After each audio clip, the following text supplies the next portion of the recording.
നമ്മൾ ഇവിടെ ഇരുന്ന് ഇങ്ങനെ ഈ കോൺവെർസേഷനൊക്കെ പറയുമ്പോൾ മനു ആലോചിക്കുന്നത് ഡെക്കാൻ സുൽത്താൻസ് എന്ത് ചെയ്യായിരുന്നിരിക്കും. പുസ്തകം എഴുതുന്ന സമയത്ത് എനിക്ക് കിട്ടിയില്ല because it was auctioned at an auction house in London. But he made me fall in love with history. How ഈ ദർബാസിലൊക്കെ ചെരുപ്പിട്ടുകൊണ്ട് വരുന്നത് തന്നെ ഒരു പൊളിറ്റിക്കൽ ഇഷ്യൂ ആയിരുന്നു. ഒരു 120 വർഷം എടുത്തു ബ്രിട്ടീഷുകാർക്ക് ഇന്ത്യൻ ദർബാസ് ചെരുപ്പിട്ടുകൊണ്ട് കയറാൻ പൂർണ്ണമായിട്ട് അവകാശം കിട്ടാൻ. അത് പുസ്തകം എഴുതിയ ഒരു വർഷത്തിന് ശേഷമാണ് I found out who bought the diary. People say that he made history accessible, but I will say that he made history irresistible. ഇതാണ് ടിപ്പു സുൽത്താന്റെ യഥാർത്ഥ രൂപം. നമ്മളൊക്കെ കാണുന്ന പെയിന്റിങ്സ് വളരെ ഇങ്ങനെ റീഗലായിട്ട് കാണിച്ചിരിക്കുന്ന ടിപ്പു സുൽത്താൻ ആക്ച്വലി ഇങ്ങനെയായിരുന്നു. Nobody is actually on par with him when it comes to a conversation. I don't think that I will be anywhere near him. After you must be familiar with his profile. It's incredible. And also at this young age, he's a young historian. He will disagree. He will be showing some gray hairs as a testimony.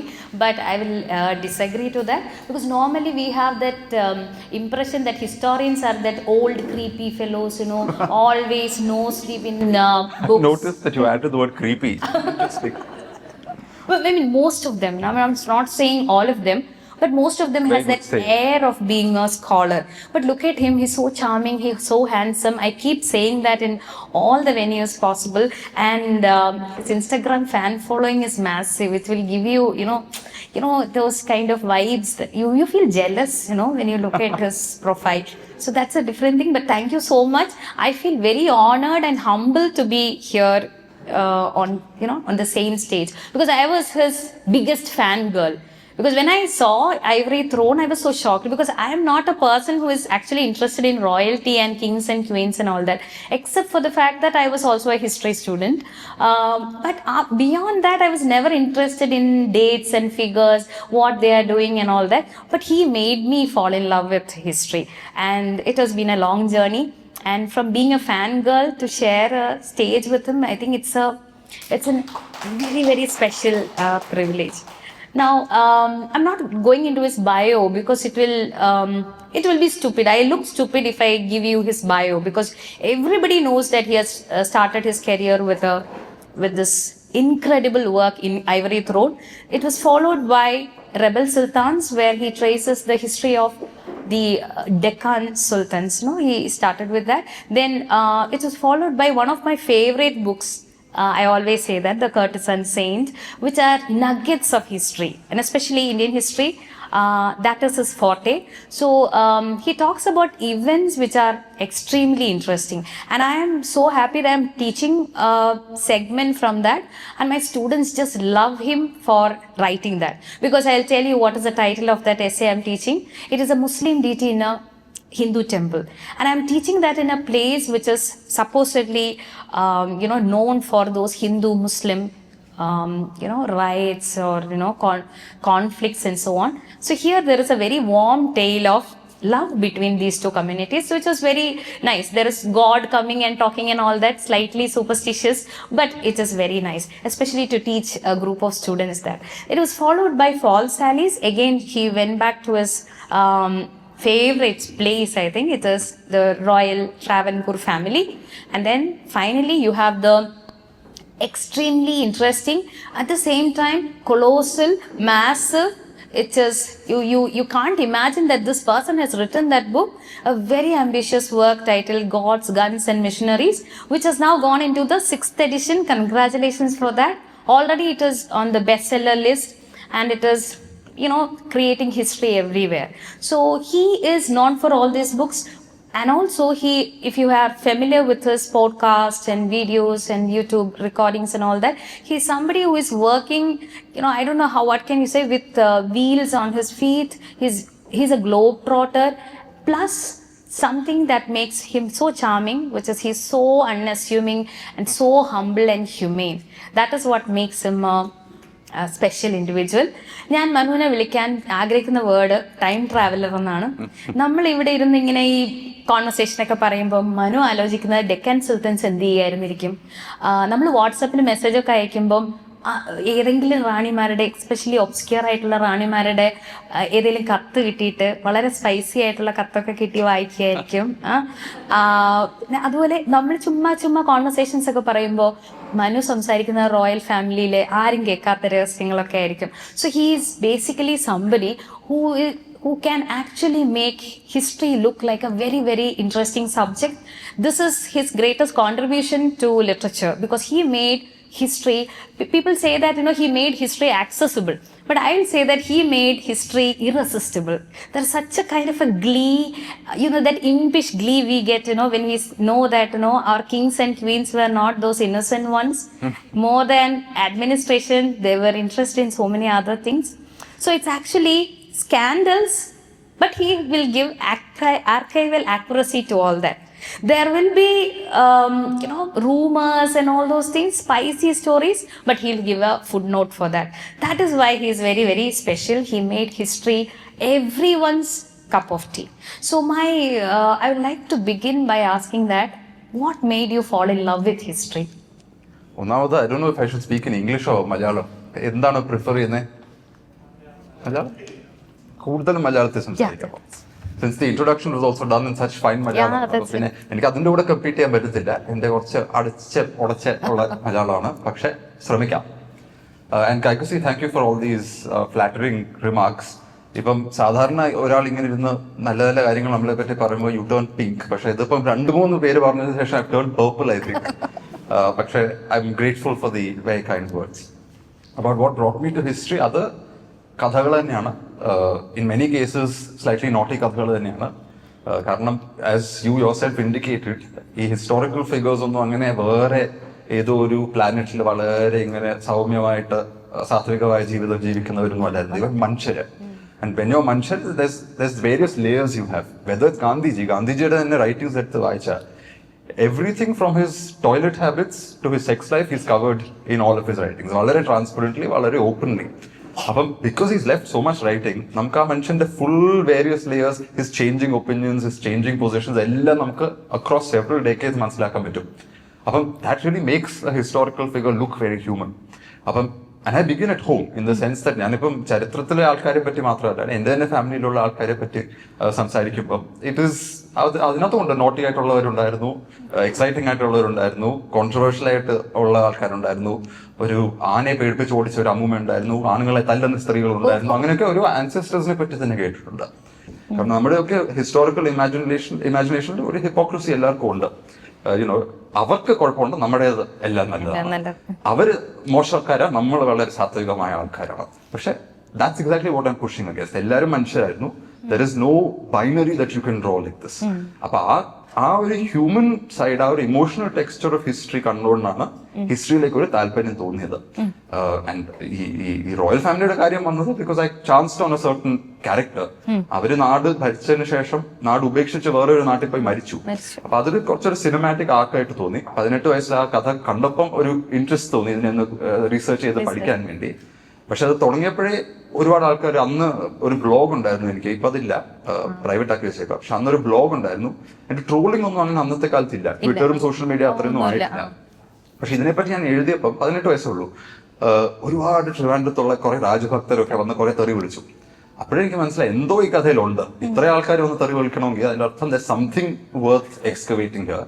അതാണ് പിന്നെ 6 വർഷം I pursued that story. പക്ഷെ through the story of that lady, കേരളത്തിലെ matrimonial സിസ്റ്റത്തിന്റെ ഒരു കഥ, cast ഡൈനാമിക്സിന്റെ കഥ, ഒരു മോണാക്കി റേസ് ചെയ്യുന്ന ഒരു ബ്രാഹ്മണിക്കൽ സിസ്റ്റം അതിന്റെ കഥ, അത് ഇടിഞ്ഞു വീഴുന്ന കമ്മ്യൂണിസത്തിന്റെ ഒരു ചാലഞ്ച് അതിന്റെ കഥ, ഇതെല്ലാം പല ലേയേഴ്സ് ആയിട്ട് മനസ്സിലാക്കാനും കൂടെ പറ്റി. So I used a royal figure as a thread to tell these broader stories around south Kerala history or Travancore history. Travancore ഹിസ്റ്ററിയിൽ ഒരു പുസ്തകം എഴുതി കഴിഞ്ഞിട്ട് ഉടനെ തന്നെ ഫാൾസ് ആലീസ് എന്ന് പറഞ്ഞിട്ട് അല്ലെ, ഇപ്പോ 6 വർഷത്തിന് ശേഷം. അപ്പോൾ ഈ റോയൽ ഫാമിലി ആയിട്ടുള്ള അല്ലെങ്കിൽ ട്രാവൻകൂർ റോയൽ ഫാമിലിയോടുള്ള ഇൻട്രസ്റ്റ് എങ്ങനെ ഈ സസ്റ്റെയിൻ ചെയ്തു? പക്ഷേ ഫാൾസ് ആലീസ് ഒരു ചാപ്റ്ററിലേ ഉള്ളൂ, 1-2 ചാപ്റ്ററുകളുണ്ട്. കൂടുതലും അതൊരു പ്രിൻസ്ലി സ്റ്റേറ്റ്സിന്റെ സ്റ്റഡിയാണ്. കാരണം പ്രിൻസ്ലി സ്റ്റേറ്റ്സ് എന്ന് പറയുമ്പോൾ ഇന്ത്യയിലെ 40% ടെറിട്ടറി ഭരിച്ചിരുന്നവരാണ്. അപ്പം ശരിയാണ്, it was A feudal system for most part. അപ്പം നമ്മൾ അതിനെ ഇങ്ങനെ തഴഞ്ഞു മാറ്റും. ഇത് അത്രയും ഇൻട്രസ്റ്റിംഗ് ആയിട്ടുള്ള കാര്യം, നാഷണലിസ്റ്റിക് സ്ട്രഗിൾ ഒക്കെ നടക്കുന്ന ഏരിയാസ് വേണം സ്റ്റഡി ചെയ്യാൻ. പക്ഷേ actually princely States are very interesting. For instance historically ഇന്ത്യയിൽ ഈ കമ്മ്യൂണൽ റൈറ്റ്സ് ഉണ്ട്. നോർത്ത് ഇന്ത്യയിലൊക്കെ ഹിന്ദു മുസ്ലിം റൈറ്റ്സ് ആണ് പ്രൈമറിലി ഉണ്ടായിരുന്നത്. You see that they were higher in British India and lower in the princely states. Okay. So why is that happening? Why is it that in the princely states ആൾക്കാർ റിലിജന്റെ പേര് വഴക്കത്ര ഇടുന്നില്ല, പക്ഷെ British rule ടെറിട്ടറിയിൽ supposedly even handed വെള്ളക്കാരന്റെ ടെറിട്ടറിയിലാണ് കൂടുതലും ഇത് നടക്കുന്നത്. ഒന്ന് ബ്രിട്ടീഷുകാരുടെ divide and rule policy ഉണ്ട്, പക്ഷെ വേറെ these royals also had some moral authority. അപ്പൊ രണ്ട് സമുദായങ്ങൾ വഴക്കായിടാൻ പോകുമ്പം they have a kind of paternal influence. അതിന്റെ ഒരു നെഗറ്റീവ് ഉണ്ട്, പക്ഷെ one of the positives was that paternal influence വെച്ച് they could sit people down and exert their moral authority and prevent further damage. അപ്പൊ അങ്ങനത്തെ ചില ചോദ്യങ്ങൾ ഉണ്ടായിരുന്നു. പിന്നെ ഉണ്ടായിരുന്നത് ഈ രാജാക്കന്മാർ ഫോർ എക്സാമ്പിൾ അവര് എല്ലാം ബ്രിട്ടീഷുകാർക്ക് അടിമരായിട്ടുള്ളായിട്ട് ജീവിച്ചവരാണോന്ന്. പക്ഷെ അല്ല, you find strategies in which they resisted dum. Four example ഞാൻ ഇന്നലെ ഒരു ആർട്ടിക്കിൾ എഴുതി അബൌട്ട് ഹൗ ഈ ദർബാസിലൊക്കെ ചെരുപ്പിട്ടുകൊണ്ട് വരുന്നത് തന്നെ ഒരു പൊളിറ്റിക്കൽ ഇഷ്യൂ ആയിരുന്നു. ഒരു 120 വർഷം എടുത്തു ബ്രിട്ടീഷുകാർക്ക് ഇന്ത്യൻ ദർബാസ് ചെരുപ്പിട്ടുകൊണ്ട് കയറാൻ പൂർണ്ണമായിട്ട് അവകാശം കിട്ടാൻ. ലേറ്റ് 18th സെഞ്ചുറിയിൽ 1780s എന്തോ ഒരു പെയിന്റിംഗ് ഉണ്ട്, വാറൻ ഹേസ്റ്റിങ്സ് ആദ്യത്തെ ഗവർണർ ജനറൽ നവാബ് ഓഫ് അവധിന്റെ കോട്ടില് വന്നിരിക്കുന്നത്. പക്ഷെ തറയിലാണ് ഇരിക്കുന്നത്. അവന്റെ ഷൂസ് ഊരി സോക്സ് ഒക്കെ കാണുന്ന സോക്സ് അല്ല, അതൊക്കെ കാണുന്ന രീതിയിലാണ് ഇരിക്കുന്നത്. താഴെ തറയില് സാധാരണക്കാർ ഇരിക്കുന്ന പോലെ ബാക്കി ദർബാറിൽ ഇരിക്കുന്നവരെല്ലാരെയും പോലെ. അടുത്ത ഗവർണർ ജനറൽ ആകുമ്പോഴേക്കും അവധിന്റെ സ്റ്റേറ്റസ് ഇച്ചിരി കുറയും. അപ്പം അടുത്ത ഗവർണർ ജനറൽ ഇൻസിസ്റ്റർ അങ്ങോട്ട് പോയ ഷൂസ് എടുക്കാം, ഞാൻ കസേരയിലേ ഇരിക്കുള്ളൂ, ഞാൻ തറയിൽ ഇരിക്കില്ല. ഇത് ഷൂസിനെ പറ്റി കസേരയെ പറ്റി അല്ല, ഇറ്റ്സ് ആക്ച്വലി സ്റ്റേറ്റസ് കോമ്പറ്റീഷൻ. അതൊരു പൊളിറ്റിക്കൽ ഡൈനാമിക് ആണ്. ആർക്കാണ് റൂൾസ് സെറ്റ് ചെയ്യാൻ അധികാരം ഉള്ളത്, അതാണ് ആ ചെരുപ്പിന്റെ കഥ കൂടെ നമുക്ക് മനസ്സിലാക്കുന്നത്. 1869 എന്ന് വെച്ചാൽ ഓൾമോസ്റ്റ് 80 yearsന് ശേഷം ഹൈദരാബാദില് ആദ്യമായിട്ട് ബ്രിട്ടീഷ് റെസിഡന്റ് നിസാമിന്റെ കോർട്ടിൽ ചെരുപ്പിട്ടുകൊണ്ട് കയറുന്ന സമയത്ത് ബ്രിട്ടീഷുകാരുടെ പട്ടാളത്തിനെ they had to keep on alert. കാരണം ഇൻ കേസ് ഇവിടെ പ്രശ്നം ഉണ്ടായ ഹൈദരാബാദിന് ഇമീഡിയറ്റ്ലി അണ്ടർ മിലിറ്ററി കൺട്രോൾ കൊണ്ടുവരാൻ വേണ്ടി, ഓൾ ബിക്കോസ് ഓഫ് ചെരുപ്പ്. പക്ഷെ അഗൈൻ അത് ചെരുപ്പല്ല, ദർ സംതിങ് പൊളിറ്റിക്കലി സിഗ്നിഫിക്കന്റ്. അപ്പൊ ഈ ട്രാവൻകോർ ഹിസ്റ്ററി ഇടയ്ക്കിടയ്ക്ക് ഇങ്ങനെ വന്നുകൊണ്ടിരിക്കും. I think that was my first love. അതുകൊണ്ട് ഇപ്പോഴും അതിങ്ങനെ തലയിലുണ്ട്. പിന്നെ ഒരു കാര്യം ഉണ്ടായിരുന്നത്, ആ പുസ്തകം റീസെർച്ച് ചെയ്യുന്ന സമയത്ത് ചില മെറ്റീരിയൽ എനിക്ക് കിട്ടാൻ ബുദ്ധിമുട്ടായിരുന്നു. ഫോർ എക്സാമ്പിൾ അവസാനത്തെ രാജാവിന്റെ ഒരു ട്യൂട്ടർ ഉണ്ടായിരുന്നു, ഹാവി എന്ന് പറഞ്ഞ. അപ്പൊ അയാൾ 3 വോള്യൂംസിലായിട്ട് രാജാവിനെ പഠിപ്പിച്ച കാലത്ത് ഡയറീസ് എഴുതിയിരുന്നു. പക്ഷെ അത് പുസ്തകം എഴുതുന്ന സമയത്ത് എനിക്ക് കിട്ടിയില്ല, because it was auctioned at an auction house in London. അവരോട് ചോദിച്ചപ്പോൾ അവരെന്നോട് പറഞ്ഞില്ല ആർക്കാ വിട്ടെ. അവർ പറഞ്ഞു പ്രൈവസി റൂൾസ് കാരണം they can't reveal who bought the diaries. അത് പുസ്തകം എഴുതിയ 1 വർഷത്തിന് ശേഷമാണ് I found out who bought the diaries. അവരുടെ അടുത്തുനിന്ന് പിന്നെ അതിന്റെ ഞാൻ കണ്ടുപിടിച്ചെടുത്ത് സ്കാൻ കോപ്പിയൊക്കെ ഉണ്ടാക്കി എന്റെ കയ്യിൽ ഇപ്പം 3 വോള്യൂംസും ഉണ്ട്. അപ്പം 2021 ഫോൾസ് അലൈസ് എഴുതിയപ്പം ഒരു ചാൻസ് കിട്ടി ആ ഒരു എവിഡൻസും കൂടെ ഇൻകോപ്പറേറ്റ് ചെയ്യാൻ വേണ്ടി. അപ്പൊ അങ്ങനെയൊക്കെ വെച്ചുകൊണ്ടാണ് ചെയ്യുന്നത്. അപ്പോൾ ട്രാവൻകൂർ റോയൽ ഫാമിലി അല്ലാതെ ഇപ്പം കൊച്ചിൻ റോയൽ ഫാമിലി ഉണ്ട്, ഇപ്പം ജാമറിൻസ് ഉണ്ട്, കോലത്തിരിമാര്, ഇവിടെ നിലമ്പൂരിൽ ഉള്ള രാജാക്കന്മാരുണ്ട്, പഴശ്ശി രാജയുടെ കോട്ടയം രാജ ഫാമിലിയൊക്കെ ഉണ്ട്. ഇതൊന്നും ഇൻട്രസ്റ്റ് വന്നിട്ടില്ല? എനിക്ക് അങ്ങനെ രാജാക്കന്മാരോട് ഇൻട്രസ്റ്റ് ഇല്ല ആക്ച്വലി. ഈ ഒരു ഫാമിലിയെ പറ്റി ഇൻട്രസ്റ്റ് തോന്നി ത്രൂ ദാറ്റ് അവരുടെ ഒരു കോർട്ട് സിസ്റ്റം, ഇതിനുള്ളിൽ നടക്കുന്ന പവർ പോളിറ്റിക്സ്. ഞാൻ എപ്പോഴും പറയാറുണ്ട്, ഇവരുടെ ഒരു ഫോർമൽ ഇമേജ് എന്ന് വെച്ചാൽ ശ്രീ പത്മനാഭസ്വാമിയാണ് രാജ്യത്തിന്റെ സോവറൻ. ഇവരെ പത്മനാഭദാസന്മാരായിട്ട് ഭരിക്കുന്നു, വളരെ സാത്വികമായിട്ട് ജീവിക്കുന്നു. മോണാർക്കി ഇപ്പം പ്രത്യേകിച്ച് ട്രിവാൻഡ്രത്ത് ഒരു ആർഗ്യുമെന്റ് കുറെ വർഷമായിട്ടുണ്ട് that royal rule was in some ways better than ഇപ്പോഴത്തെ ഭരണം. അത് എല്ലാവർക്കും തോന്നുന്നത്. ബൈ ദ വേ എപ്പോഴും നമ്മൾ പാസ്റ്റിനെ ഇച്ചിരി റൊമാൻറ്റിസൈസ് ചെയ്തുകൊണ്ടാണ് പറയുന്നത്. അതുകൊണ്ടാണ് അങ്ങനെ ആൾക്കാർ പറയുന്നത്. അങ്ങനെ ഒരു കമ്മ്യൂണിറ്റി ഒക്കെ ഉണ്ട് ഓൺലൈനിൽ. അതെ അതെ, വളരെ ആക്റ്റീവ് ആയിട്ടുള്ള, അതെ ഒരു വളരെ ആക്റ്റീവ് ആയിട്ടുള്ള ഫേസ്ബുക്ക് കമ്മ്യൂണിറ്റി ഒക്കെയാണ്. ഒരുപാട് ഫോളോവേഴ്സും ഒരുപാട് ലൈക്സും ഒക്കെ കിട്ടുന്നതാണ്. So you see the still public appeal ഇതിന്. Royals are not vanished from India. ഇപ്പൊ കോഴിക്കോട്ട് ഇരിക്കുന്നുണ്ട് പറയാം, സാമൂതിരിക്കൊക്കെ ഇപ്പോഴും പെൻഷൻ കിട്ടാറുണ്ട് ഗവൺമെന്റിൽ നിന്ന്. ഇന്ദിരാഗാന്ധി പ്രിവി പേഴ്സ് മാറ്റി, പക്ഷെ സാമൂതിരിയുടെ ഒക്കെ പഴയ അഗ്രിമെന്റ്സ് ആണ് 1805 പോകുന്നത് ബ്രിട്ടീഷുകാരോട്. Those are still honoured. Samoothiri കൊല്ലത്തെ ഇപ്പം കൂട്ടിയെന്ന് തോന്നുന്നു 3000 രൂപ കൊടുക്കുന്നുണ്ട് ഓരോ അംഗക്കും. പക്ഷെ ഞാൻ കുറച്ച് വർഷങ്ങൾക്ക് മുമ്പേ ഒരാളോട് ചോദിച്ചപ്പോൾ അവർ പറഞ്ഞു 12 രൂപ കിട്ടുന്നത്, അതും ക്വാർട്ടർലി പേയ്മെന്റ്സാ. അപ്പം 12 രൂപ ഇൻ 1 quarter അങ്ങനെ എന്തോ ആയിരുന്നു അന്ന് കിട്ടിക്കൊണ്ടിരുന്നത്. പക്ഷെ ദാറ്റ് 12 രൂപ also representing A historical agreement, historical movement etcetera. പക്ഷെ ട്രാവൻകോറിൽ ഈ ഒരു ഫസാഡിനെ ഒന്ന് നമ്മൾ ഇൻവെസ്റ്റിഗേറ്റ് ചെയ്ത് നോക്കുമ്പോൾ നമുക്ക് മനസ്സിലാവും ആക്ച്വലി ഇതൊന്നും അല്ല ഇതിന്റെ പുറകെ നടക്കുന്നത്. ചേട്ടത്തി അനിയത്തിയായിട്ട് വഴക്കിടുന്നു, രാജാവ് രാജാവിന്റെ അനിയനായിട്ട് വഴക്കിടുന്നു, ഇങ്ങോട്ട് പോയിസൺ ചെയ്യാൻ ശ്രമിക്കുന്നു, അങ്ങോട്ട് കൂടോത്രം ചെയ്യാൻ ശ്രമിക്കുന്നു. എന്തിന്? It's not about the poison of the koodothram, it is about power dynamics. And what you realise is ഇന്നത്തെ പോലെ അന്നും സെയിം കാര്യങ്ങളെ പറ്റിയാണ് ഈ പവർ ഡൈനാമിക്സിന്റെ ഓപ്പറേഷൻ നടക്കുന്നതും സെയിം രീതിയിലാണ് ആൾക്കാർ വഴക്കിടുന്നതും. So it tells you something about human character, essentially, at the core. അപ്പം ആൾക്കാർ ആ പാസ്റ്റിനെ റൊമാൻറ്റിസൈസ് ചെയ്യുമ്പം അതിന് ജസ്റ്റ് ഇച്ചിരി ഒന്ന് തെള്ളാൻ വേണ്ടിയാണ് ഞാൻ അങ്ങനെ സ്റ്റഡി ചെയ്ത് ആ പുസ്തകം എഴുതിയത്. ഇപ്പോഴും പുസ്തകം വായിക്കാത്ത ചില ആൾക്കാർ ഓൺലൈൻ ഫോറംസ് ഒക്കെ ചോദിക്കും, you wrote a book praising the Travancore royal family. എനിക്ക് അവർ 5 കോടി രൂപയുടെ ഡെഫിമേഷൻ നോട്ടീസ് അയച്ചവരാ. അപ്പൊ അവരെ പ്രേസ് ചെയ്തുകൊണ്ടുള്ള പുസ്തകമൊന്നും അല്ല അത് അവർക്കറിയാം. പക്ഷെ വായിക്കാത്ത ആൾക്കാർക്ക് ചിലപ്പം തോന്നും ഇത് റോയൽറ്റി ഇങ്ങനെ പൊക്കി പറയുന്ന പുസ്തകമാണെന്ന്. It's actually not. It's a critical study of the ex royal family of Travancore. ഇപ്പോൾ നമുക്ക് ഇന്ത്യയിൽ അല്ലെങ്കിൽ വേൾഡിൽ തന്നെ ഒരുപാട് ഹിസ്റ്റോറിയൻസ് അവർ ഒരു പോയിന്റിൽ എവിടെയെങ്കിലും മീറ്റ് ചെയ്യും. ഇപ്പോൾ ഉദാഹരണത്തിന് അക്കാഡമിക് ഹിസ്റ്റോറിയൻസ് ഉണ്ട്. അപ്പോൾ അവരെ പറ്റി പറയുന്നത് എക്സ്റ്റെൻസീവ് ആയിട്ടുള്ള ഫുഡ് നോട്ട്സ് കാണും.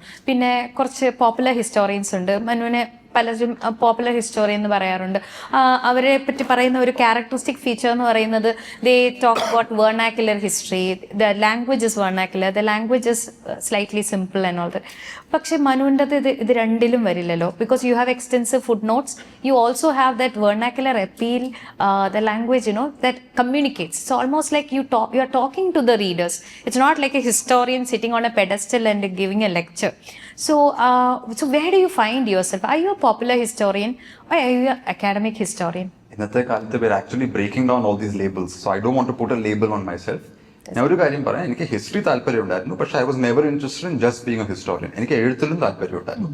അപ്പം പാസ്റ്റിനെയും അതിനെ എക്സ്പ്ലെയിൻ ചെയ്യുന്ന അല്ലെങ്കിൽ നരേറ്റ് ചെയ്യുന്നത് ഒരു ഇൻട്രസ്റ്റിംഗ് രീതിയിലും കൂടെ ആവണം. Because I am also writer at heart. So I got 2 hats on. അപ്പൊ ഒന്നിനെ നീക്കി വെച്ചിട്ട് ഒരു ടെക്സ്റ്റ് ബുക്ക് പോലെ മാത്രം ഒരു അക്കാഡമിക് രീതിയിൽ എഴുതാൻ എനിക്ക് താല്പര്യമില്ല, ഒരിക്കലും തോന്നത്തില്ല. ഇപ്പൊ academics I have a PhD. Technically doctor Manu Pillai. I have a PhD in history. പക്ഷെ I am not associated with university and they genuinely want to continue to be an independent scholar and independent researcher writing books for a general audience. കാരണം ഇന്ത്യയിൽ ഇപ്പം പ്രത്യേകിച്ചും നമ്മൾ കാണുന്നത് ഹിസ്റ്ററിയെ ഒരുപാട് politically misuse ചെയ്യുന്നൊക്കെ എല്ലാവരും complain ചെയ്യും. പക്ഷേ that's partly because not enough people are communicating well researched history to larger audiences. അപ്പോൾ ഇപ്പോൾ ഒരു ആവശ്യമുണ്ട് for more people to write for a general audience. ചുമ്മാ ആൾക്കാർ ഹിസ്റ്ററിയിൽ താല്പര്യം എടുക്കുന്നില്ലെന്ന് പറഞ്ഞിട്ട് കാര്യമില്ല. വി ഹാവ് ടു മേക്ക് താല്പര്യം emerge, right? So that's the only way you can cultivate an audience and create a greater interest and appetite for the subject. അപ്പോൾ അതൊക്കെ എൻ്റെ ഒരു റെസ്പോൺസിബിലിറ്റി ആയിട്ടാണ് ഞാൻ കാണുന്നത്. ഫുഡ് നോട്ട്സും ഉണ്ട്, പക്ഷെ വായിക്കാനും ആൾക്കാർക്ക് ഇഷ്ടം തോന്നണം എന്നുള്ള ഒരു ഇതും കൂടെ ഉണ്ട്. അത് എപ്പോഴും ഈസി അല്ല. കാരണം ഇപ്പൊ ലാസ്റ്റ് പുസ്തകം ഗോഡ്സ് ഗൺസ് ആൻഡ് മിഷണറീസ് അത് റിലിജനെ പറ്റിയാണ്, നാഷണലിസത്തിനെ പറ്റിയാണ്, റിലീജിയസ് വയലൻസിനെ പറ്റിയുണ്ട്. At the same time innovation, creative ways of resisting അതെല്ലാം കൂടെ ഉണ്ട്. കാസ്റ്റ് ഡൈനാമിക്സ് ഉണ്ട്. അപ്പൊ ഇതിനെപ്പറ്റിയൊക്കെ എഴുതുമ്പോൾ എപ്പോഴും അതിനെ അങ്ങനെ ആകർഷിക്കുന്ന രീതിയിൽ എഴുതാനൊക്കെ കുറച്ച് ബുദ്ധിമുട്ടാണ്. വളരെ തലകുത്തി ഇരുന്നാലേ പറ്റത്തുള്ളൂ. അറ്റ്ലീസ്റ്റ് ഒരു അപ്പീലിംഗ് രീതിയിൽ ആൾക്കാർക്ക് ഓരോ പേജും ടേൺ ചെയ്യാനുള്ള ഒരു ഇൻസെന്റീവ് കൊടുക്കുന്ന രീതിയിൽ എഴുതാൻ പറ്റത്തുള്ളൂ. അത് ആക്ച്വലി സംടൈംസ് ടഫർ. എനിക്ക് ചുമ്മാ ഒരു പോയിന്റ് ഉണ്ടാക്കാനായിരുന്നെങ്കിൽ I could have written in a dry style. It would have been easy. I would have made my point. പക്ഷേ I want others to understand the point and enjoy the process of reading the book. അവിടാണ് ഒരു റൈറ്റർലി quality വരുന്നത്. So I don't believe in either of these labels. എനിക്ക് ഇഷ്ടമുള്ള സബ്ജക്ട്സിനെ പറ്റി ഞാൻ പഠിക്കും, ഇഷ്ടമുള്ള സബ്ജക്ട്സിനെ പറ്റി എഴുതും. അത് എനിക്ക് താല്പര്യമുള്ള രീതിയിലാണ് ഞാൻ എഴുതുന്നത്. ഞാൻ വളർന്നപ്പം എനിക്ക് ഏത് പുസ്തകങ്ങൾ വായിച്ചാണ് ഹിസ്റ്ററിയോട് ഒരു താല്പര്യം തോന്നിയ ഏകദേശം അതേ ഒരു ഫോർമുല അല്ലെങ്കിൽ അതേ ഒരു രീതിയിൽ ഭാവിയിലുള്ളവർക്ക് വായിക്കുമ്പോൾ ഒരു ഇഷ്ടം തോന്നണം എന്നുള്ള ഒരു ഉദ്ദേശത്തോടെയാണ് എഴുതുന്നത്. See, we know that you read a lot of historical works, history books and all that, but I'm more interested in what is your general reading habit like. എന്തൊക്കെയാണ് ഫ്രീ ആയിട്ടിരിക്കുന്ന ഒരു സമയം ഉണ്ടാവില്ല, എന്നാൽ അങ്ങനെ ഒരു സമയത്ത് വായിക്കുന്ന ഫിക്ഷൻ? ഫ്രീ ഒക്കെ ആണ്. മുമ്പേ പറഞ്ഞല്ലോ, നിങ്ങളൊക്കെ വാട്സാപ്പ് അയക്കുമ്പോൾ ഞാൻ പഴയ കത്തുകളൊക്കെ അല്ല, ഞാൻ വാട്സാപ്പിലൊക്കെ ഒരു കോക്കാൻ പേജൊക്കെ പറയാറുണ്ട്. അല്ലാതെ ഇതുപോലെ look at my Instagram, it's my silly place. അവിടെ ചുമ്മാ വീട്ടിത്തരവും പൊട്ടത്തരവും പോസ്റ്റ് ചെയ്തുകൊണ്ടിരിക്കുന്ന ആളാണ്. Partly also because I don't want to take myself too seriously. ജോലിയും പുസ്തകവും സീരിയസ് ആണ്, പക്ഷെ എനിക്ക് വേറൊരു സൈഡും കൊണ്ടുണ്ട്, which slightly light hearted things like that. അപ്പൊ അതിനെ മറന്നു പോരുത്. So I think that's that. പിന്നെ പൊതുവെ വായിക്കുന്നത് ഓൾ കൈൻഡ്സ് ഓഫ് തിങ്സ്. ഇപ്പം റോഹൻ മോണ്ടേറോ എന്ന് പറഞ്ഞൊരു ബേസിക്കലി മിത്തലോജിക്കൽ ക്യാരക്ടേഴ്സിനെ ഓൾമോസ്റ്റ് ഒരു സയൻസ് ഫിക്ഷൻ രീതിയിൽ ബോംബെയിൽ കൊണ്ടുവന്ന് ഉള്ള ഒരു ത്രില്ലർ ടൈപ്പ് ഒരു പുസ്തകമാണ്. അതിന്റെ സെക്കൻഡ് വോള്യൂം വരുന്നുണ്ട്. The first one is called Shadows Rising. അത് കഴിഞ്ഞ 2 വർഷം മുമ്പ് വന്ന് വായിച്ചു. ഇപ്പൊ അതിന്റെ പുതിയത് വരുന്നുണ്ട്. He saint me the manuscript. അപ്പൊ അത് വായിച്ചു തീർത്തു. പിന്നെ അരുന്ധതി റോയുടെ ഇപ്പം മെമോസ് വന്നിട്ടുണ്ട്. ഞാൻ മുമ്പ് പറഞ്ഞല്ലോ, ഓണസ്റ്റി ഇൻ ഹിസ്റ്ററി, ഹിപ്പോക്രസി ഇല്ലാത്ത രീതിയിൽ എഴുതുന്നത് അത് ആ പുസ്തകത്തിലുണ്ട്. അത് അവരും അവരുടെ അമ്മയെ പറ്റിയുള്ള ഒരു ഡൈനാമിക്സിനെ പറ്റിയാണ്, പക്ഷെ വളരെ ഓണസ്റ്റ്ലിയാണ് എഴുതിയിരിക്കുന്നത്. Both about the mother and about herself. അതിനകത്ത് ആരും ഹീറോവും വില്ലനുമായിട്ട് വരുന്നില്ല. That's the same lens I bring to history. ഹിസ്റ്ററിയിലെ ഹീറോസും വില്ലൻസും അല്ല, അന്നത്തെ ആൾക്കാരാണ്. അവരെ ആൾക്കാരായിട്ട് തന്നെ കാണണം, നല്ലതും കാണും മോശവും കാണും. പിന്നെ വായിക്കുന്നത് ഇന്നാളെ കുറെ ഈ റെബേക്ക യാറോസിന്റെ ഒരു സീരീസ് ഉണ്ട്, ഈ ഡ്രാഗൺ റൈഡേഴ്സിനെ പറ്റിയുള്ള. ഇച്ചിരി ഫാന്റസി ഫിക്ഷൻ ടൈപ്പാ. അതിന് ആക്ച്വലി റൊമാൻറ്റിസി എന്നാണ് പറയുന്നത്. കാരണം എല്ലാ 5 പേജ് കാണുമ്പോഴും അതിനകത്ത് ഒരു റൊമാൻറ്റിക് സീൻ കാണും. അതൊക്കെ സ്കിപ്പ് ചെയ്യാം. പക്ഷെ ബാക്കി നല്ല ഡ്രാഗൺ റൈഡേഴ്സ് റൊമാൻറ്റിക് സീൻ എന്തിനാണ് സ്കിപ്പ് ചെയ്തത്? അത് പിന്നെയും 5 പേജ് കൂടുമ്പോൾ സെയിം ആൾക്കാർ പിന്നെയും you know talking about the same thing. Gets A bit irritating. ഭയങ്കര എനിക്ക് സ്പെഷ്യലായിട്ട് തോന്നി. That's so unromantic. അതാണ് the unromantic side of a historian. Well, you called us creepy old men. So.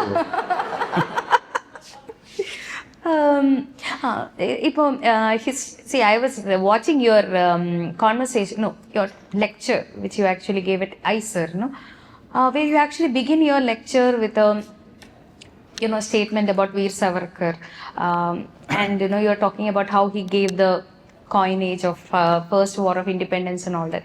So when we have historians glorifying Savarkar and other people who have are directly responsible for this Hindu Rashtra concept and all that, and also saying that he's a misunderstood person. So don't you think that when you are talking about that, especially when you begin a conversation like that, it is indirectly justifying the things that they are writing? And actually no, the whole point was to provoke the audience a little bit. ആദ്യമേ ഓഡിയൻസിന്റെ attention ഒന്ന് catch ചെയ്യാൻ വേണ്ടിയാണ് സാവർക്കറിനെ വെച്ചോണ്ട്. I didn't call him Veer Savarkar, ഞാൻ ബി.ഡി. സാവർക്കർ, വിനായക് ദാമോദർ സാവർക്കർ. പക്ഷേ the point I was making through that reference is, ഇപ്പം event എന്താണ് 1857 റിബെല്യൻ. അതിനെ ബ്രിട്ടീഷുകാർ വിളിച്ചിരുന്നത് മ്യൂട്ടിനി അല്ലെങ്കിൽ സിപ്പോയ് മ്യൂട്ടിനി അല്ലെങ്കിൽ ദ റിവോൾട്ട്, ഗ്രേറ്റ് റിവോൾട്ട് എന്നൊക്കെയാണ് അവർ പറഞ്ഞുകൊണ്ടിരുന്നത്. കാരണം അവരുടെ ഒരു നാരറ്റീവില് ഇതിനെ ഒരു സിപ്പോയ് മ്യൂട്ടിനി, ഒരു സോൾജേഴ്സിന്റെ മാത്രം മ്യൂട്ടിനി എന്നുള്ള രീതിയിൽ ഒതുക്കണം, അങ്ങനെ വലിയൊരു നാഷണൽ ഇവന്റ് ആയിട്ട് കാണുന്നത്.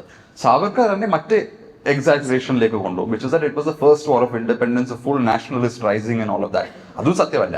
In the sense that it was broader than a Sepoy mutiny, പക്ഷെ ഒരു പാൻ ഇന്ത്യൻ റിവോൾട്ട് അല്ലായിരുന്നു. അതുപോലെ അതിനെ നാഷണൽ വിളിക്കുന്നത് ഒരു അത്ര ഇറ്റ്സ് നോട്ട് എൻറ്റയർലി അധികം സൗത്തിൽ ഇല്ലായിരുന്നു. സീക്സ് ആക്ച്വലി ബ്രിട്ടീഷുകാരെയാണ് സപ്പോർട്ട് ചെയ്തത്. ഈ പറഞ്ഞ കുറെ രാജാക്കന്മാർ ബ്രിട്ടീഷുകാരെയാണ് സപ്പോർട്ട് ചെയ്തത്.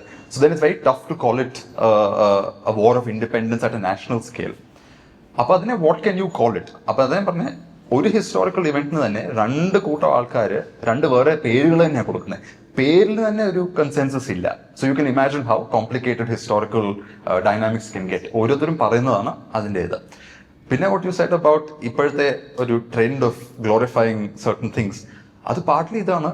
ഏത് കാലത്തും there were historians, അല്ലെങ്കിൽ in recent history actually, there are historians who study history as a discipline, ഒരു സബ്ജക്റ്റിൽ ഇൻട്രസ്റ്റ് എടുത്ത് അറ്റ്ലീസ്റ്റ് ഒബ്ജക്റ്റീവ് ആവാൻ ശ്രമിക്കും. അങ്ങനെ പഠിക്കുന്നവരുണ്ട്. വേറെ ഒരു കൂട്ടമുണ്ട് അധികാരത്തിലുള്ളവരെ അവരുടെ ഒരു നാരറ്റീവിനെ പ്രൊമോട്ട് ചെയ്യാൻ വേണ്ടി എഴുതുന്നവരുണ്ട്. പണ്ടും ഫോർ എക്സാമ്പിൾ ഈ രാജാക്കന്മാരുടെ കോഴ്സിലൊക്കെ കോർട്ട് ഹിസ്റ്റോറിയൻസ് ഉണ്ട്, ദർബാർ ഹിസ്റ്റോറിയൻസ് ഉണ്ട്. അവർ എഴുതുന്ന എല്ലാം രാജാക്കന്മാരെ പൊക്കി പറഞ്ഞുകൊണ്ട് അല്ലെങ്കിൽ അവരുടെ ഡിനസ്റ്റീസിനെ ഫാമിലീസിനെ പൊക്കി പറഞ്ഞുകൊണ്ടാണ് എഴുതുന്നത്. ഒരു ഐഡിയോളജി അല്ലെങ്കിൽ ഒരു അജണ്ട വെച്ചുകൊണ്ട് എഴുതുന്ന ഒരു രീതിയുണ്ട്. Then there's an effort. See, you can never be completely unbiased. No human being can be. അതൊരു സത്യമാണ്. No historian is fully objective, no historian is fully unbiased. പക്ഷേ if you are a trained historian and you are sincere to your art and your craft really, then അതിനെയൊന്നും ആ subjectivity minimise ചെയ്യാനുള്ള ഒരു ശ്രമമെങ്കിലും നടത്തും. ഈ പറഞ്ഞ ആൾക്കാർ ചെയ്യത്തില്ല.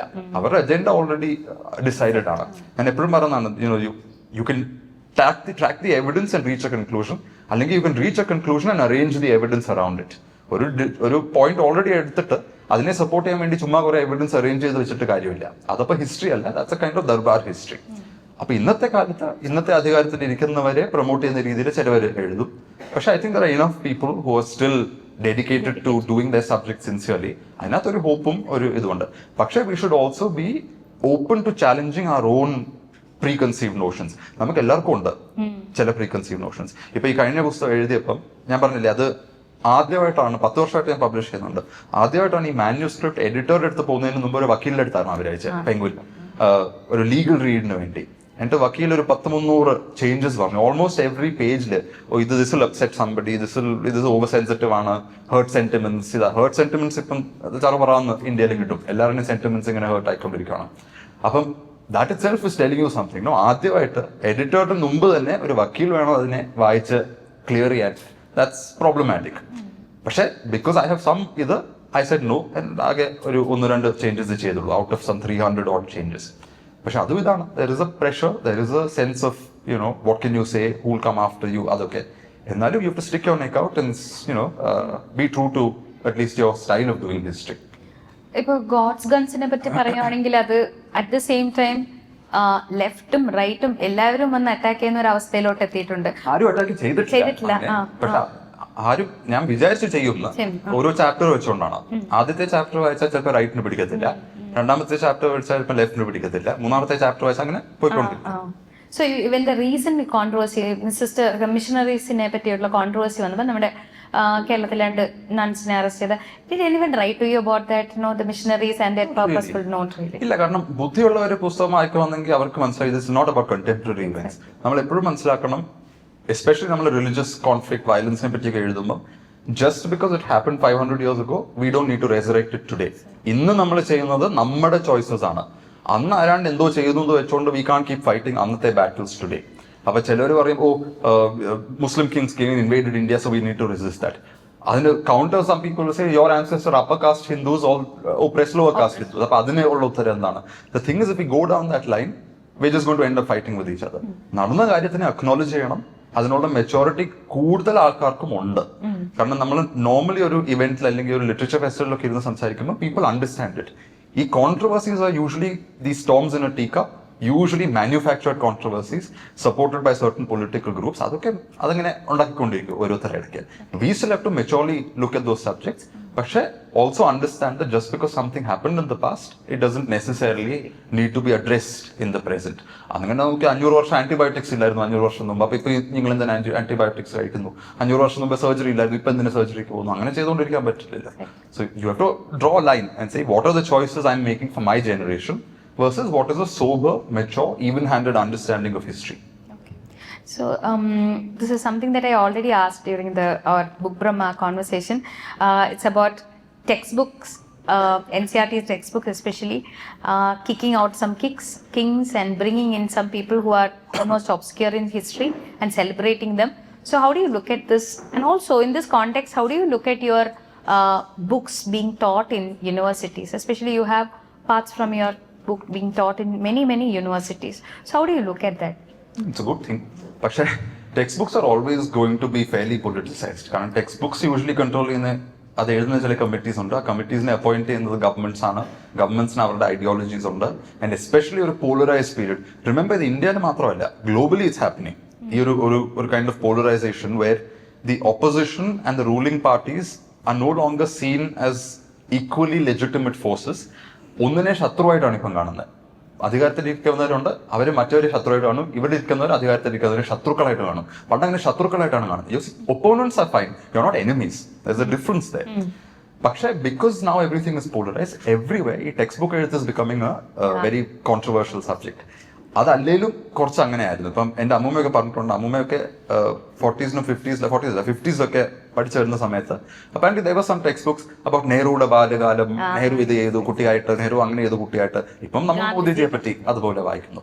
കാരണം അവരിരുന്നുകൊണ്ട് ചിലപ്പോൾ പറയുന്നതായിരിക്കും, നെഹ്റു ഇരുന്ന് പറഞ്ഞിട്ടില്ലായിരിക്കും എന്നെ പറ്റി ടെക്സ്റ്റ് ബുക്സ് എഴുതണം എന്ന്. പക്ഷെ താഴെയുള്ളവർ ചിലപ്പം ടു സക്ക് അപ്പ് ടു നെഹ്റുവിന്റെ എന്തെങ്കിലും ഒരു ഫേവർ കിട്ടാൻ വേണ്ടി ഇംപ്രസ് ആവും എന്നുള്ള രീതിയിൽ ഒരു ഇങ്ങനത്തെ ടെക്സ്റ്റ് ബുക്സ് ഒക്കെ ഉണ്ടാക്കും. So all governments tend to do it. It's just a question of degree. ആദ്യമുള്ള മേ ബി ചിലവർ ചെയ്യുമ്പോൾ കുറച്ച് നാണം കാണും. അതുകൊണ്ട് അവരെ തീരെ അങ്ങോട്ട് ഇല്ല കഥകളൊന്നും ഹിസ്റ്ററിയിൽ എടുത്തിട്ടില്ല.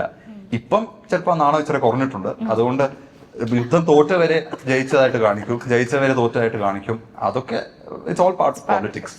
So my hopes are really pinned at higher education. കാരണം സ്കൂളിൽ യു കാൻ റിയലി കൺട്രോൾ, കാരണം governments have a say in that. Higher എഡ്യൂക്കേഷനിൽ വരുമ്പോഴാണ് കുറച്ചുകൂടെ ഫ്രീഡം കുട്ടികൾക്കും കിട്ടുന്നത് to read broadly. And I think teachers have greater say. അപ്പം ഒരു കരിക്കുലം കാണും, പക്ഷെ you have greater say in prescribing assignments and telling people to read more broadly. അവിടെയാണ് നമ്മുടെ ഒരു മെന്റൽ മേക്കപ്പിനെ നമ്മൾ ചാലഞ്ച് ചെയ്യുന്നത്. അല്ലാതെ what is the whole point of education? ചുമ്മാ കുറെ ഫാക്ട്സ് പഠിച്ച് അത് ഛർദ്ദിക്കുന്ന രീതിയിൽ ഒരു കടലാസ് എഴുതി വെക്കുന്നതല്ല. Education is about learning to think for yourself, to ask questions. അല്ലാതെ കിട്ടുന്നതെല്ലാം ഇങ്ങനെ അതുപോലെ അങ്ങ് വിഴുങ്ങുന്നതല്ല. അതിനെ ചോദ്യം ചെയ്ത് ഇത് എന്തുകൊണ്ട് ഇങ്ങനെയാണ്, ആര് പറഞ്ഞിട്ടാണ്, ഇതിന്റെ ലോജിക് എന്താണ്, ഇതിങ്ങനത്തെ ചോദ്യം ചോദിക്കാനുള്ള ഒരു കഴിവും കൂടെ you to develop. That I think is more a higher education thing. And I think so far that is slightly better. So, according to you, who would be an ideal history teacher, especially in the school level, not the university level? എങ്ങനെയായിരിക്കും ഒരു history ടീച്ചറിന് ഈ ഹിസ്റ്ററിയിൽ hooked up ആക്കാനായിട്ട് പറ്റുക? എന്നെ വെച്ചോ. പക്ഷേ basically I think Then I think everybody will be, their favorite subject will be history. അതും വേണ്ട, അത് വെച്ചാൽ മോശമായി പോകും. എല്ലാവരും ഹിസ്റ്ററി പഠിച്ചു തുടങ്ങിയാൽ പിന്നെ എനിക്ക് ജോലി കിട്ടത്തില്ല. കുറച്ച് എഞ്ചിനീയേഴ്സും ഒക്കെ വേണം നമുക്ക്, എന്നാലേ പുസ്തകം വിട്ടുപോകുള്ളൂ. അല്ല, പക്ഷെ I think teachers don't need to really limit themselves to what is prescribed in the syllabus. ചുമ്മാ ഞാൻ എപ്പോഴും പറയുന്ന ഒരു ഉദാഹരണം, സ്വന്തം വീട്ടിൽ പോയി നിങ്ങളുടെ ഗ്രാൻഡ് പേരൻസിന്റെ കൂടെ ഇരുന്ന് അവരെ ഗ്രാൻഡ് ഫാദർ ഗ്രാൻഡ് മദർ അല്ലാതെ ആ ഒരു ലേബിൾ മാറ്റിയിട്ട് രണ്ട് മനുഷ്യർ എന്നുള്ള രീതി കണ്ടുകൊണ്ട് അവരുടെ കുട്ടിക്കാലം എങ്ങനെയായിരുന്നു. ഫോർ എക്സാമ്പിൾ, അന്ന് ഇലക്ട്രിസിറ്റി ഇല്ല, ഒരുപാട് വീടുകളിൽ ടോയ്ലറ്റ്സ് ഇല്ല. So I remember I asked my own grandmother, അവരുടെയൊക്കെ ഗ്രാമപ്രദേശത്ത് 1930s brother was telling me, for example, ഇവര് രാവിലെ പോകുന്ന എവിടെയാണ്, ബിക്കോസ് ഇറ്റ്സ് നോ ടോയ്ലറ്റ് അല്ലേ. So to us it's unimaginable, toilet ഇല്ലാതെ ഇങ്ങനെ ജീവിക്കുന്നത്. പക്ഷേ I asked them and he said ഇത്രയും സ്ഥലം ഉണ്ടല്ലോ. then I said സ്ഥലം ഇല്ലാത്തവർക്ക് എവിടെ പോകും? കാരണം if you only have 5 saint സ്ഥലവും അതിനകത്ത് വീടും ഉണ്ട്, ഒരു ചെറിയ കൂടിലായിരിക്കും, വേറെ യു പോയി സ്ഥലമില്ല. So they said yes, for poorer people to even relieve themselves in the morning they had to go to the landlord's property. അതിനകത്ത് ഒരു കാസ്റ്റ് ഡൈനാമിക് ഉണ്ട്. ഇതൊരു പുസ്തകത്തിൽ എഴുതി നമുക്ക് കിട്ടത്തില്ല. You are getting it out of people's lived experience and memories. To put it in a very crude language, to take a shit in the morning you have to go to your landlord's property. അപ്പൊ there is caste even in the process of going to the toilet അല്ലേ. And there is an economic dynamic even in that. അതൊരു ഈ പറഞ്ഞ പോലെ ഞാൻ ഇരുന്നിങ്ങനെ ഒരു കഥ ചോദിച്ചപ്പം he told me that yes, ഈ നാട്ടുപ്രദേശത്തുള്ളവരെല്ലാം നമ്മുടെ പുരയിടത്തിൽ വന്നാണ് രാവിലെ കാര്യങ്ങൾ സാധിക്കുന്നത്. I was like, okay, that's quite a visual image. പക്ഷെ you just have to sit down with people in your own family and ask them questions and you understand so much about the world. ഈ അന്നൊക്കെ ഈ shirt ഇട്ടുകൊണ്ട് പോകുന്നത് അതിന് 2 വശങ്ങളുണ്ട്. Shirt ഇട്ട് പോവാണെങ്കിൽ you are seen as an educated person. അപ്പൊ ജോലിയുണ്ട്, കർഷകക്കാരനല്ല, ജോലിയുള്ളവനാണ്, ജോലിക്കാണ് അന്നൊരു പ്രാധാന്യം. എസ്പെഷ്യലി സർക്കാർ ജോലി ആണെങ്കിൽ ഇന്നത്തെ പോലെ അന്നും അതൊരു വലിയ കൂടിയൊരു കാര്യമാണ്. അപ്പം the cult of the shirt, as one of the dewans of Travancore called it, എല്ലാവർക്കും ഷർട്ട് ഇട്ട ഒരു ഉദ്യോഗം വേണം, അല്ലാതെ they don't want to be stuck to land. പക്ഷെ അതിന്റെ വേറൊരു ആംഗിൾ ഉള്ളത്, ഷർട്ട് ഇട്ടുകൊണ്ട് എസ്പെഷ്യലി അപ്പർ കാസ്റ്റ് ഹോംസിൽ ആദ്യകാലത്തൊക്കെ അതൊരു ബ്രഷ്ഡ് ആയിട്ടുള്ള ഫോറിൻ കുപ്പായമാണ്. അപ്പം സ്കൂളിൽ നിന്നൊക്കെ തിരിച്ചു വരുമ്പോൾ അകത്ത് കയറുന്നതിന് മുമ്പ് പോയി കുളത്തിൽ മുങ്ങണം, ഷർട്ട് എടുത്ത് മാറ്റിയിട്ടിട്ടേ ഊണിരിക്കാൻ പറ്റുള്ളൂ. കാരണം ഷർട്ട് ഇട്ടുകൊണ്ട് ഇരിക്കാൻ പറ്റില്ല. നമ്പൂരിമാർക്കൊക്കെ വളരെ ലേറ്റ് ആയിട്ടാണ് ആ ആചാരമൊക്കെ മാറ്റിയത്. So a simple garment like the shirt is also telling your social history. ഇതൊന്നും നമുക്ക് നെസസറി ടെക്സ്റ്റ് ബുക്സിൽ നിന്ന് കിട്ടണമെന്നൊന്നുമില്ല. Teacher can just tell students, go ask your grandparents and write an essay on their childhood. അതിനകത്ത് you will pick up so many things. നമുക്ക് സത്യമായിട്ടും ആശ്ചര്യം തോന്നുന്ന രീതിയിൽ you will find all kinds of stories in that. ഇപ്പം Indian ഹിസ്റ്ററിയിൽ ആണല്ലോ കൂടുതലായിട്ട് മനു റിസർച്ച് ഒക്കെ ചെയ്യുന്നത്. So have you ever felt that you must be looking at western history from the perspective of an Indian historian? It's almost like an empire, right, like the historian writing back. അപ്പോൾ വേറെ രാജ്യത്തെ, especially the colonial റൂളിനെ ബ്രിട്ടീഷുകാർ എങ്ങനെ നോക്കി കണ്ടു കാണും എന്ന് എപ്പോഴെങ്കിലും ചിന്തിക്കാൻ തോന്നിയിട്ടുണ്ടോ? അതുപോലെ വേറെ രാജ്യത്തെ ഹിസ്റ്ററി ഇൻട്രസ്റ്റ് വന്നിട്ടുണ്ടോ? ഇൻട്രസ്റ്റ് ഒക്കെ ഉണ്ട്. പക്ഷെ സത്യം പറഞ്ഞാൽ ഇന്നത്തെ ലോകത്തും ഒരു ബ്രൗൺ ആള് വൈറ്റ് കൺട്രീസിനെ പറ്റി എഴുതുമ്പം അവിടുത്തെ ഉള്ള ആൾക്കാർക്ക് അവിടുത്തെ publishing ecosystem doesn't support it. Even now ഇന്ത്യയെ പറ്റി തന്നെ I notice it's in the UK, because my book is published in the UK, for example. ഇപ്പോഴും they prefer white interpreters.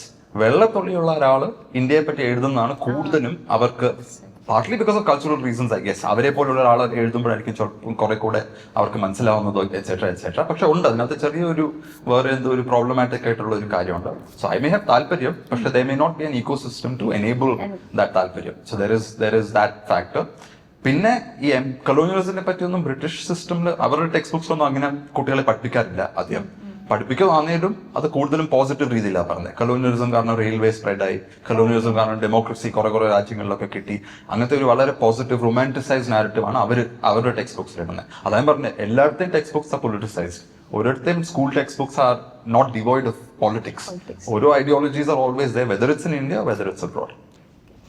See, we have this concept of alternate history, and many people believe that alternate history is actually to demarcate a Hindu nation. അല്ലെങ്കിൽ നമുക്കൊരു ഭയങ്കര pristine ആയിട്ടുള്ള ഒരു past ഉണ്ടായിരുന്നു എന്നൊക്കെ പറയാൻ വേണ്ടിയിട്ട് ഉപയോഗിക്കുന്നതാണ്. So what is historian's worst nightmare? A historian's worst nightmare is people getting their history from WhatsApp. പക്ഷെ അതെപ്പോഴും നടക്കുന്നതാണ്. അതിനെ നമുക്ക് വാട്സാപ്പിൽ ഇങ്ങനെ കുത്തി അയക്കാൻ പറ്റത്തില്ലല്ലോ. ഞാൻ KLF കഴിഞ്ഞാണ് ഒരു എക്സാമ്പിൾ കൊടുത്തായിരുന്നു. Because a few weeks before that I had seen this on my mother's phone. I think someone forwarded something, some prominent celebrity എന്ന് തോന്നുന്നു. അതിൻ്റെ കൂടെ ഒരു വോയിസ് ഓഡിയോ ഉണ്ടായിരുന്നു അദ്ദേഹത്തിന്റെ ശബ്ദത്തിൽ. It was a photograph of a man from Africa. ഒരു Islamic Persian ക്ലോത്ത്സിലാണ്, പക്ഷെ ഒരു ആഫ്രിക്കൻ ജെന്റിൽമാൻ ആണ്, ടാൻസാനിയ അങ്ങനത്തെ ഏതൊരു സ്ഥലത്ത് നിന്ന്. എൻ്റെ അതിനിടയിൽ എഴുതിക്കുക, ഇതാണ് ടിപ്പു സുൽത്താന്റെ യഥാർത്ഥ രൂപം. നമ്മളൊക്കെ കാണുന്ന പെയിന്റിങ്സിൽ വളരെ ഇങ്ങനെ റീഗലായിട്ട് കാണിച്ചിരിക്കുന്ന ടിപ്പു സുൽത്താൻ ആക്ച്വലി ഇങ്ങനെയായിരുന്നു.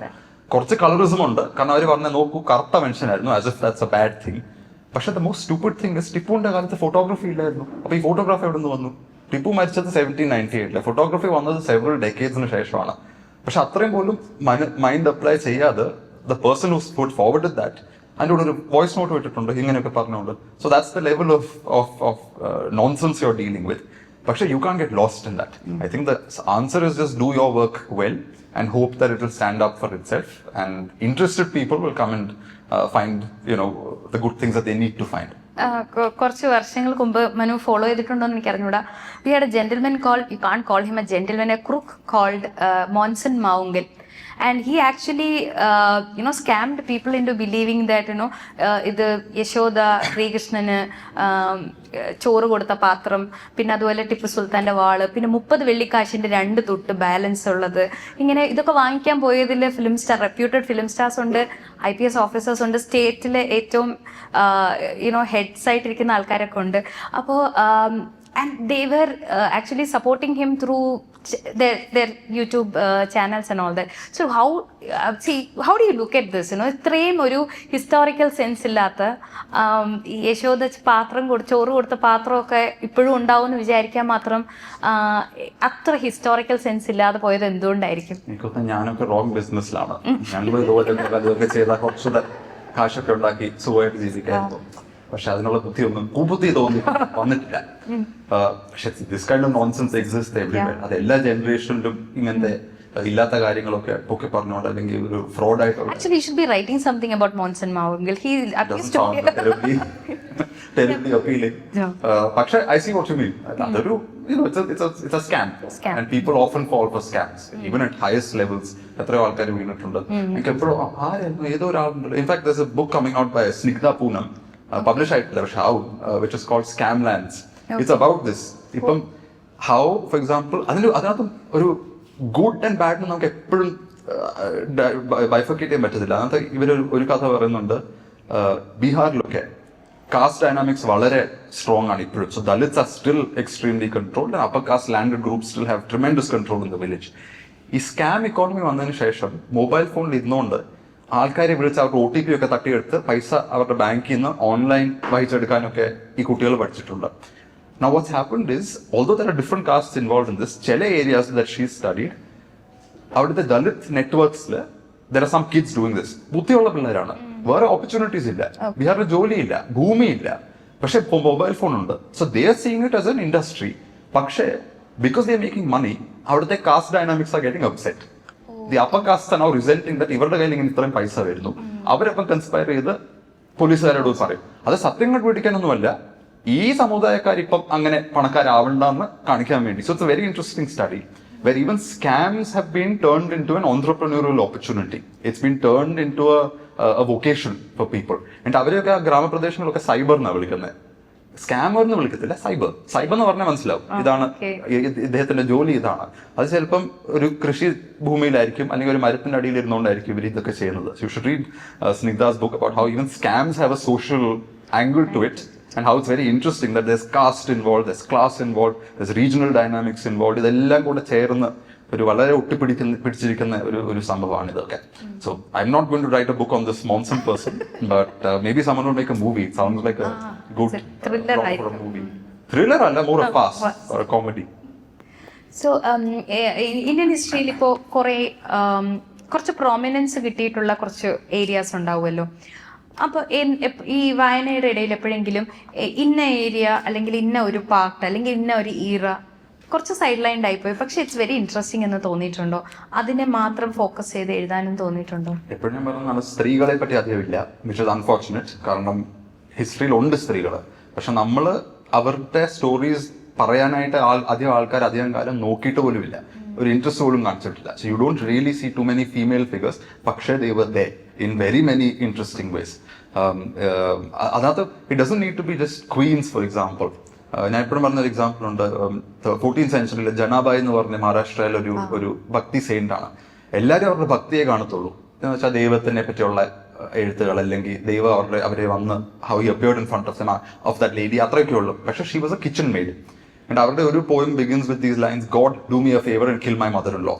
Then she says, God do me, kill my sister-in-law, kill the rest of the family. And you're like, what is this 14th century woman saying? Why does she want to murder all these people? The point is, അവരൊരു അടുക്കളക്കകത്ത് almost compelled to serve എന്നുള്ള ഒരു പൊസിഷനിലാണ് അവർ ജീവിക്കുന്നത്. പക്ഷെ she has intellectual yearnings.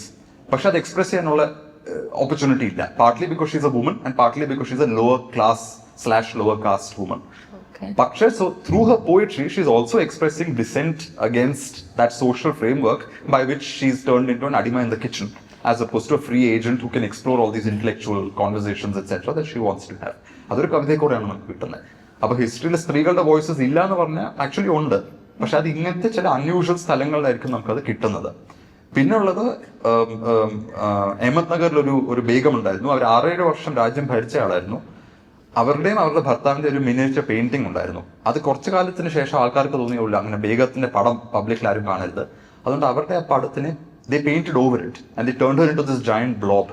അപ്പൊ ഇപ്പൊ നമ്മൾ പടം നോക്കിയാൽ കാണുന്ന സുൽത്താൻ ഉണ്ട്, സുൽത്താന്റെ സൈഡിൽ ഒരു കുഷൻ ഉണ്ട്, എന്റെ കുഷന്റെ മേളിൽ ഇങ്ങനെ ഒരു ഷേപ്പ് ഉണ്ട്. ആ ഷേപ്പ് ആക്ച്വലി അദ്ദേഹത്തിന്റെ ഭാര്യയായിരുന്നു, രാജ്യം ഭരിച്ച ഒരു ബേഗമായിരുന്നു. പക്ഷെ അവരെ മായിച്ചു കളഞ്ഞു, quite literally painted over by whoever followed Har.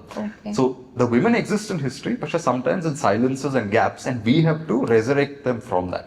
അതാണ് ഒരു നെഗ്ലെക്റ്റഡ് ഏരിയ. പിന്നുള്ളത് ഓറൽ ഹിസ്റ്ററി. കാരണം ഒരുപാട് സ്ഥലങ്ങളിലെ ഓറൽ ഹിസ്റ്ററി റെക്കോർഡ് ചെയ്തിട്ടില്ല. അതിൻ്റെതായ കോൺസിക്വൻസസ് ഉണ്ട്. എസ്പെഷ്യലി ഒരു കാസ്റ്റ് ബേസ്ഡ് സൊസൈറ്റിയിൽ എലീറ്റ്സ് അല്ലെങ്കിൽ എഴുതാനും വായിക്കാനും അറിയാവുന്ന ചില സെക്ഷൻസ് ആൾക്കാർ റെക്കോർഡ്സ് ഒക്കെ ഉണ്ടാക്കി വെച്ചിട്ടുള്ളൂ. രാജാക്കന്മാര്, literary groups, Brahmins, upper caste groups, whatever, അവർക്കേ ഉള്ളൂ എഴുത്ത്. ഈവൻ ഇഫ് ഓല ഗ്രന്ഥങ്ങളൊക്കെ വെച്ചാൽ അവർക്കേ ഉള്ളൂ ആക്സസ് കൂടുതലും. ബാക്കിയുള്ളവരുടെ കഥകൾ ഓറൽ ഹിസ്റ്ററിയിലാണ്, പാട്ടിലും സോങ്ങിലും. അവർ കൃഷി ചെയ്തുകൊണ്ടിരിക്കുമ്പോൾ പാടിക്കൊണ്ടിരുന്ന ആ പാട്ടുകളും അവരുടെ പൂജാ രീതികളും അതിനകത്തൊക്കെയാണ്. Many of those gods have also disappeared because അവരെ പൂജിച്ചുകൊണ്ടിരുന്ന കള്ളും മീറ്റും ഒക്കെ വെച്ചുകൊണ്ടാണ്. ആ പൂജകൾ തന്നെ ഇപ്പം നിന്നു, ആ ദൈവങ്ങൾ തന്നെ ഇപ്പം പോയി. ആ ഗ്രോവ്സും ആ കാവുകൾ തന്നെ ഇപ്പൊ ഇടിച്ചു നിരത്തി അതിനൊക്കെ ചുമ്മാ അത് വീടുകളും ബിൽഡിങ്സും ഒക്കെ വന്നു. കാലം പോയപ്പം that section of history has been wiped out, it's been forgotten. But that oral history പിടിച്ചെടുക്കാൻ is, I think, it's an urgent challenge. Because a lot of that oral history is being lost in today's world. See, I recently asked about local history, and you said that you will be planning to നമ്മൾ നങ്ങേലിനെ കുറിച്ചൊക്കെ സംസാരിച്ച്. Now, talking about oral history that you have mentioned, I recently read a very interesting book called Remnants of Separation by Anjal, and where she talks that this is not political history, it's actually history that you can hold, it's memory that you can touch. And where she talks about all those deeply personal notes and all that.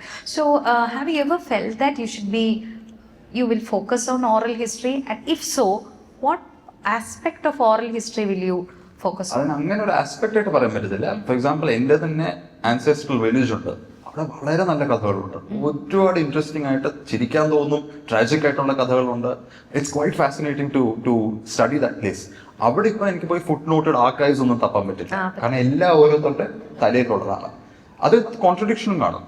For example, അവിടെ ഇപ്പം ഞങ്ങളുടെയൊക്കെ ഏരിയയില് പണ്ടൊരു രീതി ഉണ്ടായിരുന്നു, അമ്പലങ്ങളിൽ ഘീയോ എണ്ണയൊക്കെ കൊണ്ടുവരുമ്പോൾ, എസ്പെഷ്യലി അമ്പലം മാത്രമല്ല മേൽജാതി വീടുകളിലൊക്കെ ഘീയോ എണ്ണയൊക്കെ കൊണ്ടുവരുമ്പോൾ നസ്രാണി വന്ന് തൊട്ടാലേ അത് ശുദ്ധമാവത്തുള്ളൂ. എന്ന് വെച്ചാൽ ഒരു സിറിയൻ ക്രിസ്ത്യൻ വന്ന് തൊട്ടാലേ അതിനെ അമ്പലത്തിനകത്തോട്ട് എടുക്കാൻ പറ്റുള്ളൂ. അവര് തൊടുന്നവരെ അത് ഭ്രഷ്ടാണ്. അപ്പൊ ഒരു ക്രിസ്ത്യാനി വന്ന് തൊട്ടാലേ അമ്പലത്തിനകത്തോട്ട് ഘീയോ എണ്ണയും എടുക്കാൻ പറ്റും. അങ്ങനത്തെ ഒരു ആചാരം ഉണ്ടായിരുന്നു. അപ്പൊ ഞങ്ങളുടെ നാട്ടിൽ there A family, A very prominent Syrian Christian family. അപ്പൊ ഞങ്ങളുടെയൊക്കെ അപ്പർ കാസ്റ്റ് ഹിന്ദു ഗ്രൂപ്പ്സിനോടൊക്കെ ചോദിച്ചാൽ അവര് പറഞ്ഞ് ഇതിനായിട്ട് അവരെ കൊണ്ടുവന്നതാണ്. അമ്പലത്തിലെ എണ്ണയും സാധനങ്ങളൊക്കെ ശുദ്ധമാക്കാൻ വേണ്ടി, അതിന്റെ സേവയ്ക്ക് വേണ്ടി കൊണ്ടുവന്ന ഒരു ഫാമിലിയാണ്. പക്ഷെ അവരോട് തന്നെ ചോദിച്ചാൽ അവർക്കൊരു വേറെ ഒരു ഇതാണ് അതുണ്ടായിരുന്നു. പക്ഷെ ഞങ്ങളെ ആക്ച്വലി വാറിയേഴ്സ് ആയിട്ടാണ് കൊണ്ടുവന്നത്. ഇവിടുത്തെ കായംകുളത്ത് രാജാവിന്റെ എന്തോ കാര്യത്തിന് സേനാധിപതിമാരായിട്ടൊക്കെ കൊണ്ടുവന്നാണ് കളരി ഉണ്ടായിരുന്നു ഇതാണെന്നൊക്കെ ഒരു മാർഷൽ ഹിസ്റ്ററിയാണ് അവർ പറയുന്നത്. അപ്പൊ അതിനകത്തൊരു കോൺട്രഡിക്ഷൻ ഉണ്ട്. ഒരു കൂട്ടം ആൾക്കാർ പറയുന്നത് അമ്പലത്തിലെ സേവയ്ക്ക് ഉള്ളതാണ്, അവര് പറയുന്നത് അല്ല ഞങ്ങളെ യുദ്ധത്തിനും മിലിറ്ററി കാര്യങ്ങൾക്കും ഉള്ളതാണ്. They may be truth to both aspects of it. പക്ഷെ അഗൈൻ ദർ നോ കൺസെൻസസ്. അപ്പൊ അതിനെയൊക്കെ ഒന്ന് ടീസ് ഔട്ട് ചെയ്തെടുക്കുക. പിന്നെ ഈ പറഞ്ഞ പോലെ കാസ്റ്റ് ഡൈനാമിക്സ് ഉണ്ട്. I often get cancelled for the story told it in several talks about how communism ഒക്കെ വരുന്ന രീതിയിൽ ആ ഒരു 1940s ആ കാലത്ത് സ്ലോലി അന്നൊക്കെ കൃഷി ചെയ്തുകൊണ്ടിരുന്ന ആക്ച്വൽ ദളിത് കമ്മ്യൂണിറ്റീസ് അവർക്ക് ചെറിയൊരു അന്നുള്ളവർ പറഞ്ഞ അഹങ്കാരം അതൊക്കെ ഇച്ചിരി കൂടുന്നുണ്ടായിരുന്നു ഇൻ കോട്ട്സ്. ഞാൻ പറയുമല്ല അവരുടെ അന്നത്തെ ഭാഷ. Because they were starting to answer back. ചെറുതായിട്ട് അവർക്ക് ഒരു എംപവർമെന്റ്, ഒരു social and political mobility it was visibly emerging among them. അപ്പൊ അന്നൊക്കെ ഒരു രീതി ഉണ്ടായിരുന്നു. ഈ കൃഷി ചെയ്യുന്ന actual Dalits they did not take the names of members of the landlord's family. അപ്പൊ എന്റെ ഫാമിലി തന്നെ സോ കോൾഡ് അടിയാന്മാര് അവരൊന്നും അമ്മമ്മയുടെ അപ്പൂപ്പന്റെ ഒന്നും പേരുകൾ എടുത്തില്ല. എന്റെ ഗ്രേറ്റ് ഗ്രാൻഡ് പേരൻസിന്റെ Madhavan and Kalyani, those are the names. അപ്പം തമ്പുരാട്ടി എന്നൊക്കെയാണെന്ന് പറഞ്ഞത്. പക്ഷേ ഈ 40s കമ്മ്യൂണിസം ഒക്കെ വരുന്ന സ്റ്റോറി ഗോസ് ഏതോ ഒരു ദിവസം my great grand mother heard her name Kalyani. എനിക്ക് വലിയ ദേഷ്യത്തോടെ വാശിയോടെ ആരാണ്ട് പറയുന്ന പോലെ ഓൾമോസ്റ്റ് കളിയാക്കുന്ന രീതിയിൽ പോയി അന്വേഷിച്ചപ്പം അവർ പറഞ്ഞു, ആരോട് പറഞ്ഞു പോയി ഒന്ന് അന്വേഷിക്കാൻ, ആരാ എന്റെ പേര് ഇങ്ങനെ പറയുന്നത്, അത് വളരെ മോശമായിട്ടൊരു രീതിയിൽ. അത് പോയി അന്വേഷിച്ചപ്പോൾ മനസ്സിലായി ദി സെയിം സോ കോൾഡ് അഡിയാൻസ് കന്നാലികൾക്കൊക്കെ മാധവനെന്നും കല്യാണിയെന്നും ലക്ഷ്മിയെന്നും ഉള്ള കുടുംബത്തിലെ ആൾക്കാരുടെ പേരൊക്കെ ആയിരുന്നു വെച്ചിരുന്നത്. അപ്പൊ മാധവനെ തല്ലാം, കല്യാണിയെ വടിയെടുത്ത് അടിക്കാം, അതൊക്കെ ചെയ്യാൻ പറ്റും. It's A form of resistance. So call തമ്പുരാന്റെ നമുക്ക് പേരെടുക്കാൻ പറ്റില്ല. പക്ഷെ പോയി കാളയ്ക്കും പോത്തിനും പശുവിനും ഒക്കെ ആ സെയിം സോ കോൾ തമ്പുരാന്റെയും തമ്പുരാട്ടിയുടെ പേരാണ് ഇട്ട് കൊടുക്കുന്നത്. So this is part of that oral history of that village. And there is something really interesting about that. അന്നത്തെ കാലത്ത് these Dalit groups did not have the political power or economic agency to stand on the street and call slogans and resist a landlord oppression. അന്ന് weapons of the week എന്നൊരു concept ഉണ്ട്. നിങ്ങളെ കൊണ്ട് പറ്റുന്ന രീതിയിൽ നിങ്ങൾ റെസിസ്റ്റ് ചെയ്യും. അതിനകത്ത് ഹ്യൂമർ കാണും. ഈ പറഞ്ഞ പോലെ പശുക്കൾക്ക് ഏമാന്റെ പേരിടുന്ന ആ ഒരു റെസിസ്റ്റൻസ് കാണും. ആ കഥകളൊക്കെ നമുക്ക് ഈ ഓറൽ ഹിസ്റ്ററി കൂടെ കിട്ടുള്ളൂ. So I want to do something around my village. പക്ഷേ I have to see how to structure that. So what is your process like you know? ഈ ഒരു ടോപ്പിക് എടുക്കുന്നതിന് മുമ്പ് ആ ടോപ്പിക് ആണോ ഇൻട്രസ്റ്റ് ആവുന്നത്, അതോ ആർക്കൈവൽ മെറ്റീരിയൽസ് ഓൾറെഡി കിട്ടുന്നുണ്ടോ, അതോ വേറെ എന്തെങ്കിലും ഒരു ഫൈനൽ ഡീറ്റെയിൽ കിട്ടിയിട്ട് അതിൽ നിന്ന് എക്സ്പാൻഡ് ചെയ്ത് പോവാണോ? അറ്റം കിട്ടും. അവിടെ നിന്ന് നിങ്ങൾ ചുരണ്ടി ടോപ്പിക്കിന്റെ ബാക്കി കുറച്ചുകൂടെ മനസ്സിലാവും. അത് മനസ്സിലാക്കി പിന്നെ പൊട്ടൻഷ്യൽ ടു സ്റ്റഡി ഇറ്റ്. കാരണം എല്ലായിടത്തും നമുക്ക് ഇനഫ് മെറ്റീരിയൽ കിട്ടത്തില്ല. ഒരുപാട് ടോപ്പിക്സ് കാണും, നമുക്ക് ഒരു ജനറൽ ഇൻട്രസ്റ്റ് തോന്നും. പക്ഷെ ഒന്നെങ്കിൽ റീസോഴ്സസ് കാണത്തില്ല, ആക്ച്വൽ എവിഡൻസ് കാണത്തില്ല, അല്ലെങ്കിൽ നമുക്ക് ഡീൽ ചെയ്യാൻ പറ്റുന്ന ഭാഷയിലല്ലായിരിക്കും. ഫോർ എക്സാമ്പിൾ, ഒരുപാട് ഡോക്യുമെന്റ്സ് ഇന്ത്യൻ ഹിസ്റ്ററിയിൽ എസ്പെഷ്യലി കൊളോണിയൽ പീരീഡ് ഡച്ചിലും പോർച്ചുഗീസിലും ആണ്. Many of us, most Indian historians access the British side of things. പക്ഷെ ഡച്ചുകാരുടെ ഉണ്ട്, പോർച്ചുഗീസുകാരുടെ ഉണ്ട്. Those are very interesting records. എനിക്കൊന്ന് പോർച്ചുഗീസുകാരുടെ ഒരു റെക്കോർഡിലുണ്ട്. ഫോർ എക്സാമ്പിൾ, അവര് ഒരു അംബാസിഡറിനെ അയച്ചു വിജയനഗറിൽ. അപ്പൊ വിജയനഗറിൽ അന്നൊരു പഴയ ഫാമിലിയെ തട്ടി മാറ്റിയിട്ട് ഒരു പുതിയ രാജാവ് വന്നിട്ടുണ്ട്. അപ്പൊ അയാൾ ഇച്ചിരി ഇൻസെക്യൂർ ആണ്. അപ്പൊ അയാള് പോർച്ചുഗീസുകാരോട് ഒരു ഓഫർ കൊടുത്തു, ഞാനൊരു മോളെ അങ്ങോട്ട് തരാം, you can send her to Europe, she can become the wife of the Portuguese king. എന്നിട്ട് പോർച്ചുഗീസ് രാജാവ് അദ്ദേഹത്തിന്റെ ഒരു പെങ്ങളെ ഇങ്ങോട്ട് അയച്ച പോർച്ചുഗലും വിജയനഗറും തമ്മിൽ ഒരു മാരിറ്റൽ യൂണിയൻ ഉണ്ടാവുന്നത്. അത് പക്ഷെ നമുക്ക് വിജയനഗറിലെ റെക്കോർഡ്സ് ഒന്നും കിട്ടത്തില്ല. പക്ഷെ ഈ ഒരു പോർച്ചുഗീസ് റെക്കോർഡിൽ ആ ഒരു എക്സ്ചേഞ്ചിനെ പറ്റി എഴുതിയിട്ടുണ്ട്. സോ പക്ഷെ we are barely scratching the surface of these records. അപ്പൊ ചില സബ്ജക്ട്സ് ഒക്കെ അങ്ങനെ നമുക്ക് അതിന്റെ ഒരു സ്കിൽ സെറ്റ് ഇല്ലാത്തതുകൊണ്ട് വിടേണ്ടി വരും. So it varies from next will be a very trivia kind of a question. നമ്മൾ സെലിബ്രിറ്റീസിനോടൊക്കെ ചോദിക്കുന്ന ഒരു ക്വസ്റ്റ്യൻ ആണ്. You are no less than celebrity, you are the celebrity, a day in your life. It's a very typical question. ഭയങ്കര പൈങ്കിളി പോലെയൊക്കെ തോന്നും. വളരെ ആന്റി ക്ലൈമാക്സ് ആയിട്ടുള്ള ആൻസർ ആണ് കിട്ടാൻ പോകുന്നത്. Because day in my life is exceedingly boring. ഞാൻ usually by 7:30 I wake up. 8:30 ആകുമ്പോൾ എൻ്റെ ഓഫീസിൽ പോകും. ഓഫീസായിട്ട് ഒരു സെപ്പറേറ്റ് സ്ഥലം വെച്ചിട്ടുണ്ട്. അപ്പൊ എല്ലാവരും ഓഫീസിൽ പോകുന്ന പോലെ ഞാനും ഒരുങ്ങി കെട്ടി രാവിലെ ഇറങ്ങും. അപ്പൊ 8:30 അവിടെ പോയി ഇരുന്ന് ഒരു 12:30-12:45 വരെ ജോലി ചെയ്യും. പിന്നെ go to the gym, I have a break. പിന്നെ I go and have lunch. അപ്പൊ ഒരു 2-3 മണിക്കൂറിന്റെ ബ്രേക്ക് അവിടെ കിട്ടും. And then I come back to work by 3 o'clock. Same office, working to 7:30. 7:30 laptop അടച്ചാൽ പിന്നെ ബുദ്ധിയുള്ള കാര്യങ്ങളൊന്നും ചെയ്യത്തില്ല. പിന്നെ പ്യുവർ വിറ്റിത്തരും. നെറ്റ്ഫ്ലിക്സ് ഒരു പൊട്ട സീരിയൽ കാണുക, അല്ലെങ്കിൽ അങ്ങനത്തെ away from work, something that's very different from work. വായിക്കും, പക്ഷെ usually nothing related to work. വളരെ ഇന്റൻസ് ആയിട്ടുള്ള ഒരു ഡെഡ് ലൈൻ ഉണ്ടെങ്കിലേ ജോലിയോട് ബന്ധപ്പെട്ടുള്ള പുസ്തകങ്ങളൊക്കെ വായിക്കുള്ളൂ, അല്ലെങ്കിൽ I do some time pass.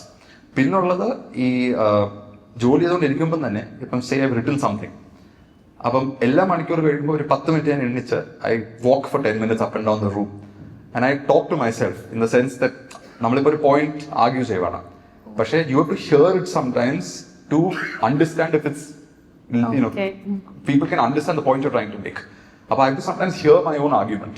അതുകൊണ്ട് almost like I'm explaining to another person, ഞാൻ ഇങ്ങനെ തെക്കോട്ടോ മടക്കോട്ടോ ഇങ്ങനെ സംസാരിച്ചുകൊണ്ട് നടക്കും. അത് ജനറലി കൂടെ ആരെങ്കിലും കണ്ടാൽ വിചാരിക്കും എനിക്ക് ഇച്ചിരി സ്ക്രൂ ലൂസ് ആയിട്ടുണ്ടെന്ന്, പക്ഷെ അതല്ല, I am just trying to clarify my argument and by listening to my self. ഇതിപ്പം see, this is a very naughty question, okay? I don't think that you're going to talk to me naughty. You should have started with naughty. You are still thinking about the creepy one. See, when you type, is Manu Pillai a Malayali or something like that? Oh God, no, I know where this is going. Yeah. No, we're not. This is out of syllabus. We're not So answering we'll these cancel it. questions. Okay. So we'll see. You've been to a lot of literature festivals and places where you get to talk to you about your book. So is there anything very interesting that happened that you still remember that? Right from your first book till the last session that you attended. In terms of what people have said to People me have on said, the questions that came. I remember ആദ്യത്തെ പുസ്തകം വന്നപ്പം എവിടെ ഓർമ്മയില്ല, ഏതോ ഒരു മാഗസീനില്ല, അത്രയും വലിയ പേരിട്ട മാഗസീൻ ഒന്നുമല്ല, പക്ഷെ ഐ വാസ് വെരി അമ്യൂസ്. അതിനകത്ത് എഴുതി ഇതൊരു ആന്റി ഹിന്ദു പുസ്തകമാണ്, എന്നിട്ട് ഞാൻ BBC-യുടെ ഒക്കെ ഗ്ലോബൽ ഏതോ ഒരു കൺസ്പിറസിയുടെ ഭാഗമാണ്, ഇന്ത്യൻ കൾച്ചറിനെ മോശമായിട്ട് കാണിക്കാൻ വേണ്ടി. That I thought was really interesting. That I was only 25 years old. I was very impressed that at the age of 25 I was part of some global plot to destabilize India and Indian culture and all of that. So I found that pretty amusing. In terms of people coming and asking you directly, is there any question or some fan questions ഇല്ല. ഇടക്കാലത്ത് എനിക്ക് cake ഒരുപാട് ഇഷ്ടമാണ്. അപ്പൊ ഞാൻ ഇടക്കാലത്ത് on Instagram every time I ate cake I tried something about cake. ചുമ്മാ post എടുത്തിടും. അതൊരു പ്രശ്നമായി, കാരണം ചില ഇവന്റ്സിലൊക്കെ ആദ്യം 1-2 ആൾക്കാർ ഇങ്ങനെ സ്വന്തമായിട്ട് വീട്ടിൽ നിന്ന് ബേക്ക് ചെയ്ത് കേക്ക് കൊണ്ടുവരുന്ന തുടങ്ങി. I thought was so sweet, very nice. പിന്നെ ഏതോ ഒരു സമയത്തായപ്പോൾ 6 പേര് കേക്കുമായിട്ട് വന്നിട്ടുണ്ട്. Imagine 6 kilos of cake in your hand by the end of an event. And then I started getting a bit... inspector must have killed you. No, I started getting a bit anxious. ഇതിനകത്ത് എന്ത് വന്ന പോലും എനിക്ക് അറിഞ്ഞൂടാ. അങ്ങനെ എല്ലാവരും തരുന്നു, അങ്ങനെ കുഞ്ഞിലേ പറയുന്നല്ലോ, don't eat what strangers give you. അപ്പം ആദ്യമൊക്കെ നമ്മൾ വായിച്ചു കഴിച്ചു, because it was very sweet. പിന്നെ 6 കിലോ ഒക്കെ കിട്ടിയപ്പോൾ വിചാരിച്ചു ഇത് ഇച്ചിരി കൂടുന്നുണ്ട്. So then I stop posting about cake. അതിനുശേഷം ആരും കൊണ്ടൊന്ന് കേക്ക് തന്നിട്ടില്ല. പിന്നെ ഒരു ഇങ്ങനെ ചിറ്റ്സും നോട്ട്സും ഒക്കെ ഓരോരുത്തർ ഇടയ്ക്കിടയ്ക്ക് തരാറുണ്ട്, വിച്ച് വാസ് വെരി സ്വീറ്റ്. പക്ഷെ obviously I can't reply to messages like that. ഒരാളൊരു ബുക്ക്ലെറ്റ് മൊത്തം എഴുതി തത്വം, വിച്ച് വാസ് വെരി ഫ്ലാറ്ററിംഗ്. പക്ഷെ I don't know what to do with that. അങ്ങനെയൊക്കെ ചില പ്രശ്നങ്ങൾ ചിലപ്പോൾ ഉണ്ടാവും. പക്ഷെ otherwise mostly it's been pleasant. ആരും ഇപ്പം വരെ തല്ലാൻ വന്നിട്ടില്ല, പക്ഷെ അത് വരും, ഏതെങ്കിലും ഒരു സമയത്ത് വരും. So last time I was asking about how do you deal with the controversies and you gave a wonderful reply. I like to repeat that question. Wait, what did I say? I don't remember what I said. That you ignore, that you will mute the Instagram. I mean, that was a very nice thing. See, by the way, Manu is armed with a PhD, a pen and an Instagram account which is full of historical trivia. So it was like, even if you are not an ardent fan of history, suddenly your interest is spiked, when you write something about a king's very private detail and all that. So this is what I want to ask, how do you deal with all these negative reviews, people criticizing your book, people saying that, you don't fit into that league of historians that look serious. So how do you deal with all that? Firstly, I've never had that many negative reviews, actually. If I put all my books together, mostly all of them have got good reviews. പിന്നെ ഇപ്പൊ ഈ latest book for example 2 reviews മാത്രമേ ഉള്ളൂ sort of negative എന്ന് പറയാൻ പറ്റുന്നത്. അത് 2 extreme പൊസിഷൻസിലുള്ള ഇതാണ്. ഒന്നൊരു വളരെ റൈറ്റ് വിങ് പ്ലാറ്റ്ഫോമാണ്. ഞാൻ ആ ലിങ്ക് കണ്ടപ്പോഴേ വായിച്ച പോലും ഇല്ല. അതായത് I know what this is going to say. കാരണം അവർക്ക് എല്ലാം ഒരു കൺസ്പിറസി, എല്ലാം ഒരു unless you're actively saying, I know, Jai Hindutva or something, they don't like a book. എന്നാലേ അവർക്ക് ഒരു പുസ്തകം ഇഷ്ടപ്പെടുന്നു. So ignore that. The other was similarly extreme or leftist position, again misrepresenting some of my words. So those were the only 2 that were in some ways problematic. Most of the reviews I've seen on my work has all been positive. Negative comments ഈ social media comments ആണ്. അത് എന്തിനും കിട്ടും.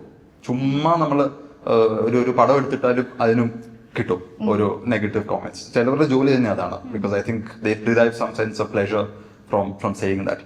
Usually അത് പേരും പടവും ഇല്ലാത്ത profiles ഒക്കെയാണ് ഇത് പറയുന്നത്. പിന്നെ വെർച്വൽ സിഗ്നലിംഗ് ചില ആൾക്കാർ വരും. അത് പ്രത്യേക ഒരു പ്രോബ്ലം ഉള്ളത്, ഇപ്പോൾ ഒരു ലോങ് കോൺവെർസേഷൻ നമ്മൾ യൂട്യൂബിൽ ഒരാളുടെ കൂടെ റെക്കോർഡ് ചെയ്യുവാണ്. ഇപ്പൊ അവർക്കും അത് പ്രൊമോട്ട് ചെയ്യണ്ടേ, അപ്പൊ അവരത് റീലാക്കി അതിന്റെ 30 സെക്കൻഡ് എടുത്ത് ഇടും.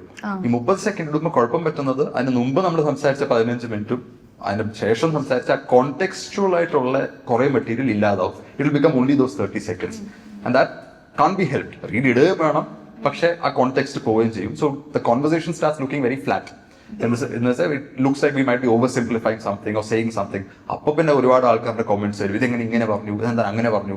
ആക്ച്വലി അതിനെയൊക്കെ അഡ്രസ് ചെയ്തിട്ടുണ്ട് ഫുൾ യൂട്യൂബ് വീഡിയോയിൽ, പക്ഷെ അത് റീലിൽ ചിലപ്പം കാണില്ല. അങ്ങനെയൊക്കെ വരും. Initially I used to reply to that, പിന്നെ now I ignore that also, because again there's no point replying to these things. Often people are looking for attention. അപ്പൊ അതിന് തന്നെ ചുമ്മാ കൊടുക്കണം. ഞാൻ കുറെ അധ്വാനിച്ചാണ് ഇവിടെ എത്തിയത്. കണ്ട പേരും എന്തുവാ ഫോട്ടോ ഇല്ലാത്ത പ്രൊഫൈൽസിന് അറ്റൻഷൻ കൊടുക്കേണ്ട കാര്യമില്ല. I mute them. മ്യൂട്ട് ചെയ്താൽ പിന്നെ അവരിങ്ങനെ ചറപറാന്ന് വരുന്ന പറഞ്ഞുകൊണ്ടിരിക്കും, പക്ഷെ വേറെ ആർക്കും വായിക്കാൻ പറ്റില്ല. So you feel A strange sense of victory. അവരിങ്ങനെ പറഞ്ഞുകൊണ്ടിരിക്കും, അവരുടെ വിചാരം എല്ലാവരും വായിച്ച് ഇപ്പം ഫുൾ എന്നെ ഇങ്ങനെ തെറി കളിച്ചുകൊണ്ടിരിക്കാം. ആക്ച്വലി എനിക്കേ വായിക്കാൻ പറ്റത്തുള്ളൂ, വേറെ ആരും വായിക്കത്തില്ല. So you have AI is now everywhere. So you have some of recently I'll tell you something that happened in my college. ഞാൻ E.M. ഫോസ്റ്ററിനെ കുറിച്ചൊരു നോട്ട് എഴുതിക്കൊണ്ട് തരാനായിട്ട് എൻ്റെ സ്റ്റുഡൻറ്റിനോട് പറഞ്ഞു. The first line is E.M. Foster is A post colonial writer. So I asked, see he was an English man, so how come he is a post colonial? അത് എനിക്ക് ഇഷ്ടപ്പെട്ടു, post colonial word കൊള്ളാം, അതുകൊണ്ട് he just added that. Then I asked him and he said this is what he got as a reply from some of these AI platforms.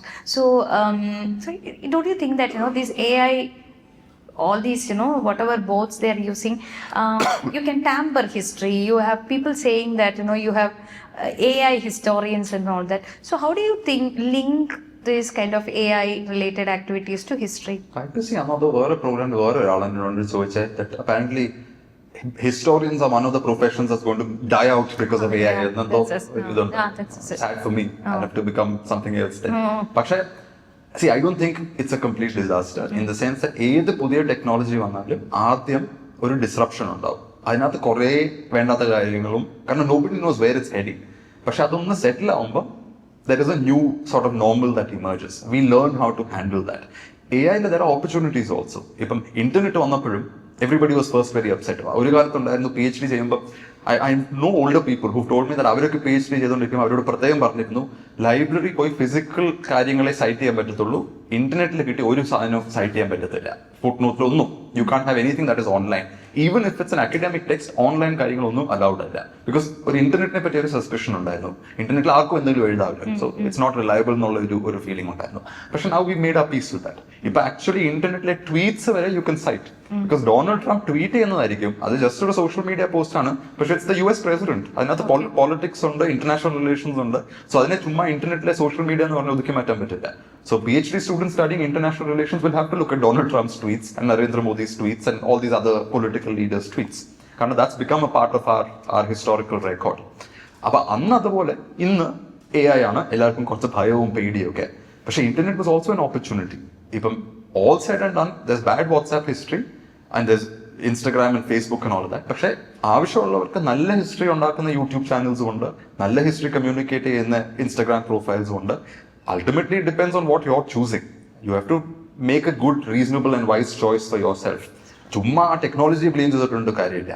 And AI might actually help enable lots of things for historians. Digitization കൂടെ തന്നെ ഞങ്ങളുടെ പണി ഒരുപാട് easy ആയിട്ടുണ്ട്. Four example, ഞാൻ British ആർക്കൈവ്സിൽ 2010 ജോലി ചെയ്യുമ്പം അവര് ഒരു ഫോട്ടോ എടുക്കാൻ സമ്മതിക്കില്ല ഒരു ഡോക്യുമെന്റിന്റെ. അതിനെ വേണേ സ്കാൻ ചെയ്യാം, അല്ലെങ്കിൽ ഒരു ഫോട്ടോ കോപ്പി എടുക്കാം, സിറോക്സ് ചെയ്യാം, പക്ഷെ ഭയങ്കര വിലയാണ് അതിന്. അപ്പൊ ഒരു 500 പേജുള്ള ഒരു ഫയൽ നമ്മൾ ചെയ്ത് തീർക്കുമ്പോൾ പോക്കറ്റ് കാലിയാവും, അതുപോലത്തെ ചിലവായിരുന്നു. സോ അപ്പൊ ഞാൻ ഇരുന്ന് ഓരോന്നും ഇങ്ങനെ ട്രാൻസ്ക്രൈബ് ചെയ്ത് കമ്പ്യൂട്ടറിലേക്ക് സ്വന്തമായിട്ട് ടൈപ്പ് ചെയ്ത് മൊത്തം കോപ്പി ചെയ്തെടുക്കും. അങ്ങനെയായിരുന്നു ചെയ്തുകൊണ്ടിരുന്നത്. ഇപ്പൊ അങ്ങനെയല്ല. ഇപ്പൊ you are allowed to take photographs. അപ്പൊ ഇപ്പൊ ഞാൻ ഒരു മാസത്തേക്ക് ലണ്ടനിൽ പോയാൽ I can digitise hundreds of files on my phone. എന്റെ സ്വസ്ഥമായിട്ട് വീട്ടിൽ വന്നിരുന്ന് ഇന്ത്യയിൽ ഇരുന്നുകൊണ്ട് I can analyse and study those files. അല്ലെങ്കിൽ 6-7 മാസം എടുക്കും അവിടെ. അപ്പൊ UK താമസിക്കണം, അത്രയും റെന്റ് കൊടുക്കണം, ചെലവ് കൂടും. അതൊക്കെ ഉണ്ടായിരുന്നു. ഇപ്പൊ ചെലവില്ല, ഒരു മാസത്തിന് നമുക്ക് അത് ചുരുക്കിയെടുക്കാം. So digitisations made a life easy. ഡിജിറ്റൈസേഷന്റെ പക്ഷേ മോശം സൈഡും ഉണ്ട്, ഒരു നെഗറ്റീവ് സൈഡും ഉണ്ട്, which is for example people only depend on digitized documents and then you're not actually going into the archives to look for more. അങ്ങനെ ചില പ്രശ്നങ്ങൾ വരും. പക്ഷേ there is plenty of opportunity also. And I think AI is also full of potential opportunity. ഈ ഭയം എടുത്ത് കളയണം എല്ലാ കാര്യങ്ങളിലും. There's no need to ഭയപ്പെടൊക്കെ on these things. Yeah. So I was reminded of one of the first thing that I read about AI was that teachers in a profession ആണ് ഇല്ലാതെ പോകുന്നതെന്ന്. That's very, but we will say that, you know, a teacher is, we always begin our class by saying Google knows everything, but the teacher knows you, you know. ഭയങ്കര തള്ള dialogue പറയും. So suddenly all our students are convinced. So talking about this archival material that you gathered over the period of time, you were assisted, you know, you got this opportunity because you were also working for Dr. Shashi Tharoor MP. Can you just narrate that experience of working with him, and how did he respond initially when you came out with your first work? I met him in 2011. അത് എനിക്കിപ്പോഴും ഓർമ്മയുണ്ട്. ഞാൻ London എയർപോർട്ടിൽ എൻ്റെ masters കഴിഞ്ഞിങ്ങനെ ബോംബെയിലെ flight board ചെയ്യാൻ വേണ്ടി ഇരിക്കുകയാണ്. അപ്പുറത്തെ സൈഡിൽ ഡൽഹിയുടെ ഫ്ലൈറ്റ് ഉണ്ട്. He was standing there to board the Delhi flight. അപ്പോൾ ഞാൻ വെച്ചു, I read his books, I should ask him if he has an internship available. കാരണം എനിക്ക് തൊഴിലൊന്നും ഇല്ലല്ലോ, പുസ്തകം എഴുതാനായിട്ട് ഇങ്ങനെ സമയം മൊത്തം റെഡി ആക്കി വെച്ചേക്കുക. So I need some kind of തൊഴിൽ. So I was like, let me ask him if he's got an internship. So I wrote to him. അന്നൊന്നും CV-യിലൊന്നും ഒരു സാധനവും ഇല്ല. I never done an internship in my life. ഒരു ജോലിയും ചെയ്തിട്ടില്ല. 21 വയസ്സുണ്ട്, 2 ഡിഗ്രി ഉണ്ട്, 1-2 ഡിപ്ലോമാസ് ഉണ്ടായിരുന്നു, അത്രേ ഉള്ളൂ. പുസ്തകം എഴുതി തീർത്തിട്ടില്ല, എഴുതിക്കൊണ്ടിരിക്കുക. സോ അതിനെയും അങ്ങനെ നമുക്ക് CV-യിൽ ഹൈലൈറ്റ് ചെയ്യാൻ പറ്റില്ല. പക്ഷേ I was lucky that he liked the way I wrote. ആ ഇമെയിൽ ഡ്രാഫ്റ്റ് ചെയ്തത് he liked.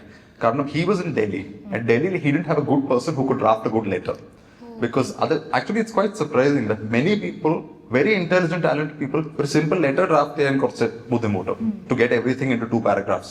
So he liked the way I wrote and he said, come work for me.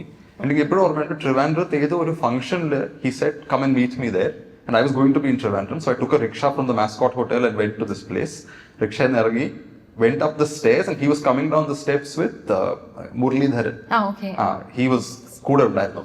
And he said, oh, yo Manu, മേളിൽ പോകാൻ പറഞ്ഞു. And he said, there's a sadhya, you eat and come. മേളിൽ പോയപ്പോൾ ഒരു മുറി നിറച്ച് കുറെ സ്ത്രീകളും പിള്ളേരും, അവരുടെ കൂടെ ഞാനും ഇരുന്ന് ഒരു സദ്യയൊക്കെ അടിച്ചിട്ട്, then I went and sat in his car and we had a conversation, and that's how he hired me. അങ്ങനെ ഡയറക്റ്റ് ആയിട്ട് there was no great conversation about writing or any of those things. കാരണം he was busy as an MP. My job was to run his office, to help with the parliamentary speeches, and private member bills, all of contesting those for the elections at that time, no? He was contesting for the elections. No, that was 2014. That campaign came afterwards. Okay. The 2011-12. You were part of his campaign. 14 I was. 14. Okay. Not before that. 2011 ആണ് ഞാൻ ആദ്യമായിട്ട് work ചെയ്യാൻ വരുന്നത്. അപ്പോൾ ആ സമയത്ത് then one thing I would notice is MP bungalow അല്ലേ, so he had given me an outhouse to stay. അതൊരു കിച്ചണറ്റും ഒരു ബാത്റൂമും സെപ്പറേറ്റ് ആയിട്ടുണ്ടായിരുന്നു. And I use to sit work in the office to 9 o'clock. 9 മണി കഴിയുമ്പോഴാണ് എന്റെ എഴുത്തിന്റെ ചെയ്തത്. കാരണം പുസ്തകം എഴുതണം. അപ്പം അതാ പുസ്തകത്തിന് 6 വർഷം എടുത്തത്. കാരണം ജോലിയും ചെയ്യണം, പുസ്തകം എഴുതണം. അപ്പം 9 മണി വരെ ഓഫീസ് പണി, പിന്നെ കഴിക്കും, പിന്നെ ഒരു 2-3 മണി വരെ രാത്രിയിൽ എഴുതാൻ വേണ്ടി ഇരിക്കും. ആ സമയത്ത് അറിയുമ്പോൾ ഓഫീസിലെ ജനലിൽ കൂടെ I could see the light in his study. അത് വേറെ ബംഗ്ലോ അല്ലേ, അപ്പുറത്ത് കാണാൻ പറ്റും. And I used to notice that this man ഇത്രയും പുസ്തകങ്ങൾ എഴുതി, UN അണ്ടർ സെക്രട്ടറി ജനറൽ ആയിരുന്നു, മന്ത്രിയായിരുന്നു. പക്ഷെ he also sits after a busy day. പാർലമെന്റിൽ പോകണം, അവിടെ സ്പീച്ചസ് ഒക്കെ കാണും, പിന്നെ വന്നൊരു ബുക്ക് റിലീസ് കാണും, അല്ലെങ്കിൽ ഒരു കോൺഫറൻസ് കാണും, മീറ്റിംഗ്സ് കാണും. അതൊക്കെ കഴിഞ്ഞ് ഡിന്നറൊക്കെ കഴിച്ചിട്ട് he would also stay up late till 2 o'clock to write his book. That I think really left some kind of impression on me, which was, I thought, this man who's achieved so much, ഇപ്പോഴും he's burning the midnight oil to do his writing. So then I had no excuse to not get my book done. അപ്പൊ അതൊരു subtle ആയിട്ടുള്ള ഒരു influence ആണ് വന്നത്. അല്ലാതെ അതിനെപ്പറ്റി അങ്ങനെ ഞങ്ങൾ വലിയ ഡിസ്കഷൻ ഒന്നും ചെയ്തിട്ടില്ല. എന്റെ ആദ്യത്തെ പുസ്തകം വന്നപ്പോൾ I still remember he said this to me that he sat down thinking ഇതൊരു അക്കാഡമിക് ടൈപ്പ് ബുക്ക് വലുതായിരിക്കും. പക്ഷെ പിന്നെ വായിച്ചു തുടങ്ങിയും he said it was unputdownable. And again he sat up till 3 in the morning to finish the book. അങ്ങനെയാണ് ഇരുന്ന് വായിച്ചത് പറഞ്ഞു. And he was very pleasantly surprised by the type of book I read. Okay, that's so nice. So what are your upcoming projects? Is this a secret? Not a state secret, പക്ഷേ there's no books anytime soon. ഈ കഴിഞ്ഞ book എഴുതിയപ്പോൾ ഇങ്ങനെ നമ്മൾ തുണിയൊക്കെ ഉണക്കാൻ വേണ്ടി ഇങ്ങനെ അതിനെ പിഴിയുന്നില്ലയോ, അതുപോലെ പിഴിഞ്ഞു പോയി ഞാൻ. അതുകൊണ്ട് ഇനിയും I need a small break. That was part of your PhD? No, my PhD was a very different topic. അത് ഇച്ചിരി PhD എഴുതി കഴിഞ്ഞാൽ അതിനെ പുസ്തകമാക്കുന്ന ഒരു സിസ്റ്റം ഉണ്ട്. പക്ഷെ എനിക്ക് 5 വർഷം വെയിറ്റ് ചെയ്തിട്ട് ചെയ്യാൻ താല്പര്യമുള്ളൂ, ഉടനെ ചെയ്യേണ്ട. സോ 2028 ഒക്കെ ആകുമ്പോൾ ഞാൻ അതിനെ പബ്ലിഷ് ചെയ്യും ഒരു പുസ്തകമായിട്ട്. പക്ഷെ I have to rewrite it. പിന്നെയും ഫോർ ജനറൽ ഓഡിയൻസ്. അതിന് അക്കാഡമിക് ടെക്സ്റ്റ് ആയിട്ട് എനിക്ക് പബ്ലിഷ് ചെയ്യാൻ ആഗ്രഹമില്ല. So I have to work on it and do that. അതിനുള്ള സമയമായിട്ടില്ല. ദിസ് ഇസ് അപ്പൊ ഈ വർഷം there's no writing. എന്റെ ന്യൂസ് പേപ്പർ കോളംസും അങ്ങനത്തെ കൊച്ചു കൊച്ചു റൈറ്റിംഗ്സ് ഒക്കെ ഉണ്ട്. പക്ഷെ പുസ്തകം പ്രോജക്റ്റ് ഒന്നും ചെയ്യുന്നില്ല. വേറെ ഒന്നിനൊക്കെ പ്ലാൻ ഉണ്ട്, പക്ഷെ അതിനിപ്പം പറയത്തില്ല. So you are a Malayali living abroad and in different places. So it's our Onam season. So do you have a message for all of us? No, I'm not in the business of giving messages. ഇതൊരു പ്രത്യേകമായിട്ടുള്ള നമുക്കുള്ള ഒരു ശീലമാണ് unsolicited message കൊടുക്കൽ. Even though you've asked for a message, I'm not going to give any messages. I'll only say keep reading. Because frankly, that is, one thing that is worth, that really protects culture, preserves culture, takes things forward. ഇപ്പൊ ഓണത്തിന്റെ തന്നെ interpretations പലതല്ലോ. പിന്നെ ഓണത്തിന്റെ പേര് തന്നെ മാറ്റാനുള്ള ഒരു സമയം വന്നിട്ടുള്ളൂ. It's apparently Vamana Jayanti. I think it is through books, it is through reading, and it is through telling our stories repeatedly that we protect our culture and our identity. I think that is very important. ഈ കഥകൾ ചുമ്മാ കഥകൾ മാത്രമല്ല, ആൾക്കാരെ entertain ചെയ്യാൻ വേണ്ടി മാത്രം പറയുന്ന കഥകളില്ല. ഓരോ തവണ നമ്മൾ ഈ കഥകൾ പറയുമ്പോൾ you are again reminding people of where they came from and why it matters where they came from. I think that is very important. And if anything, Onam is an occasion for us to remember where we came from and what are the ideals and values that make Kerala society what it is and what make Malayalis what they are.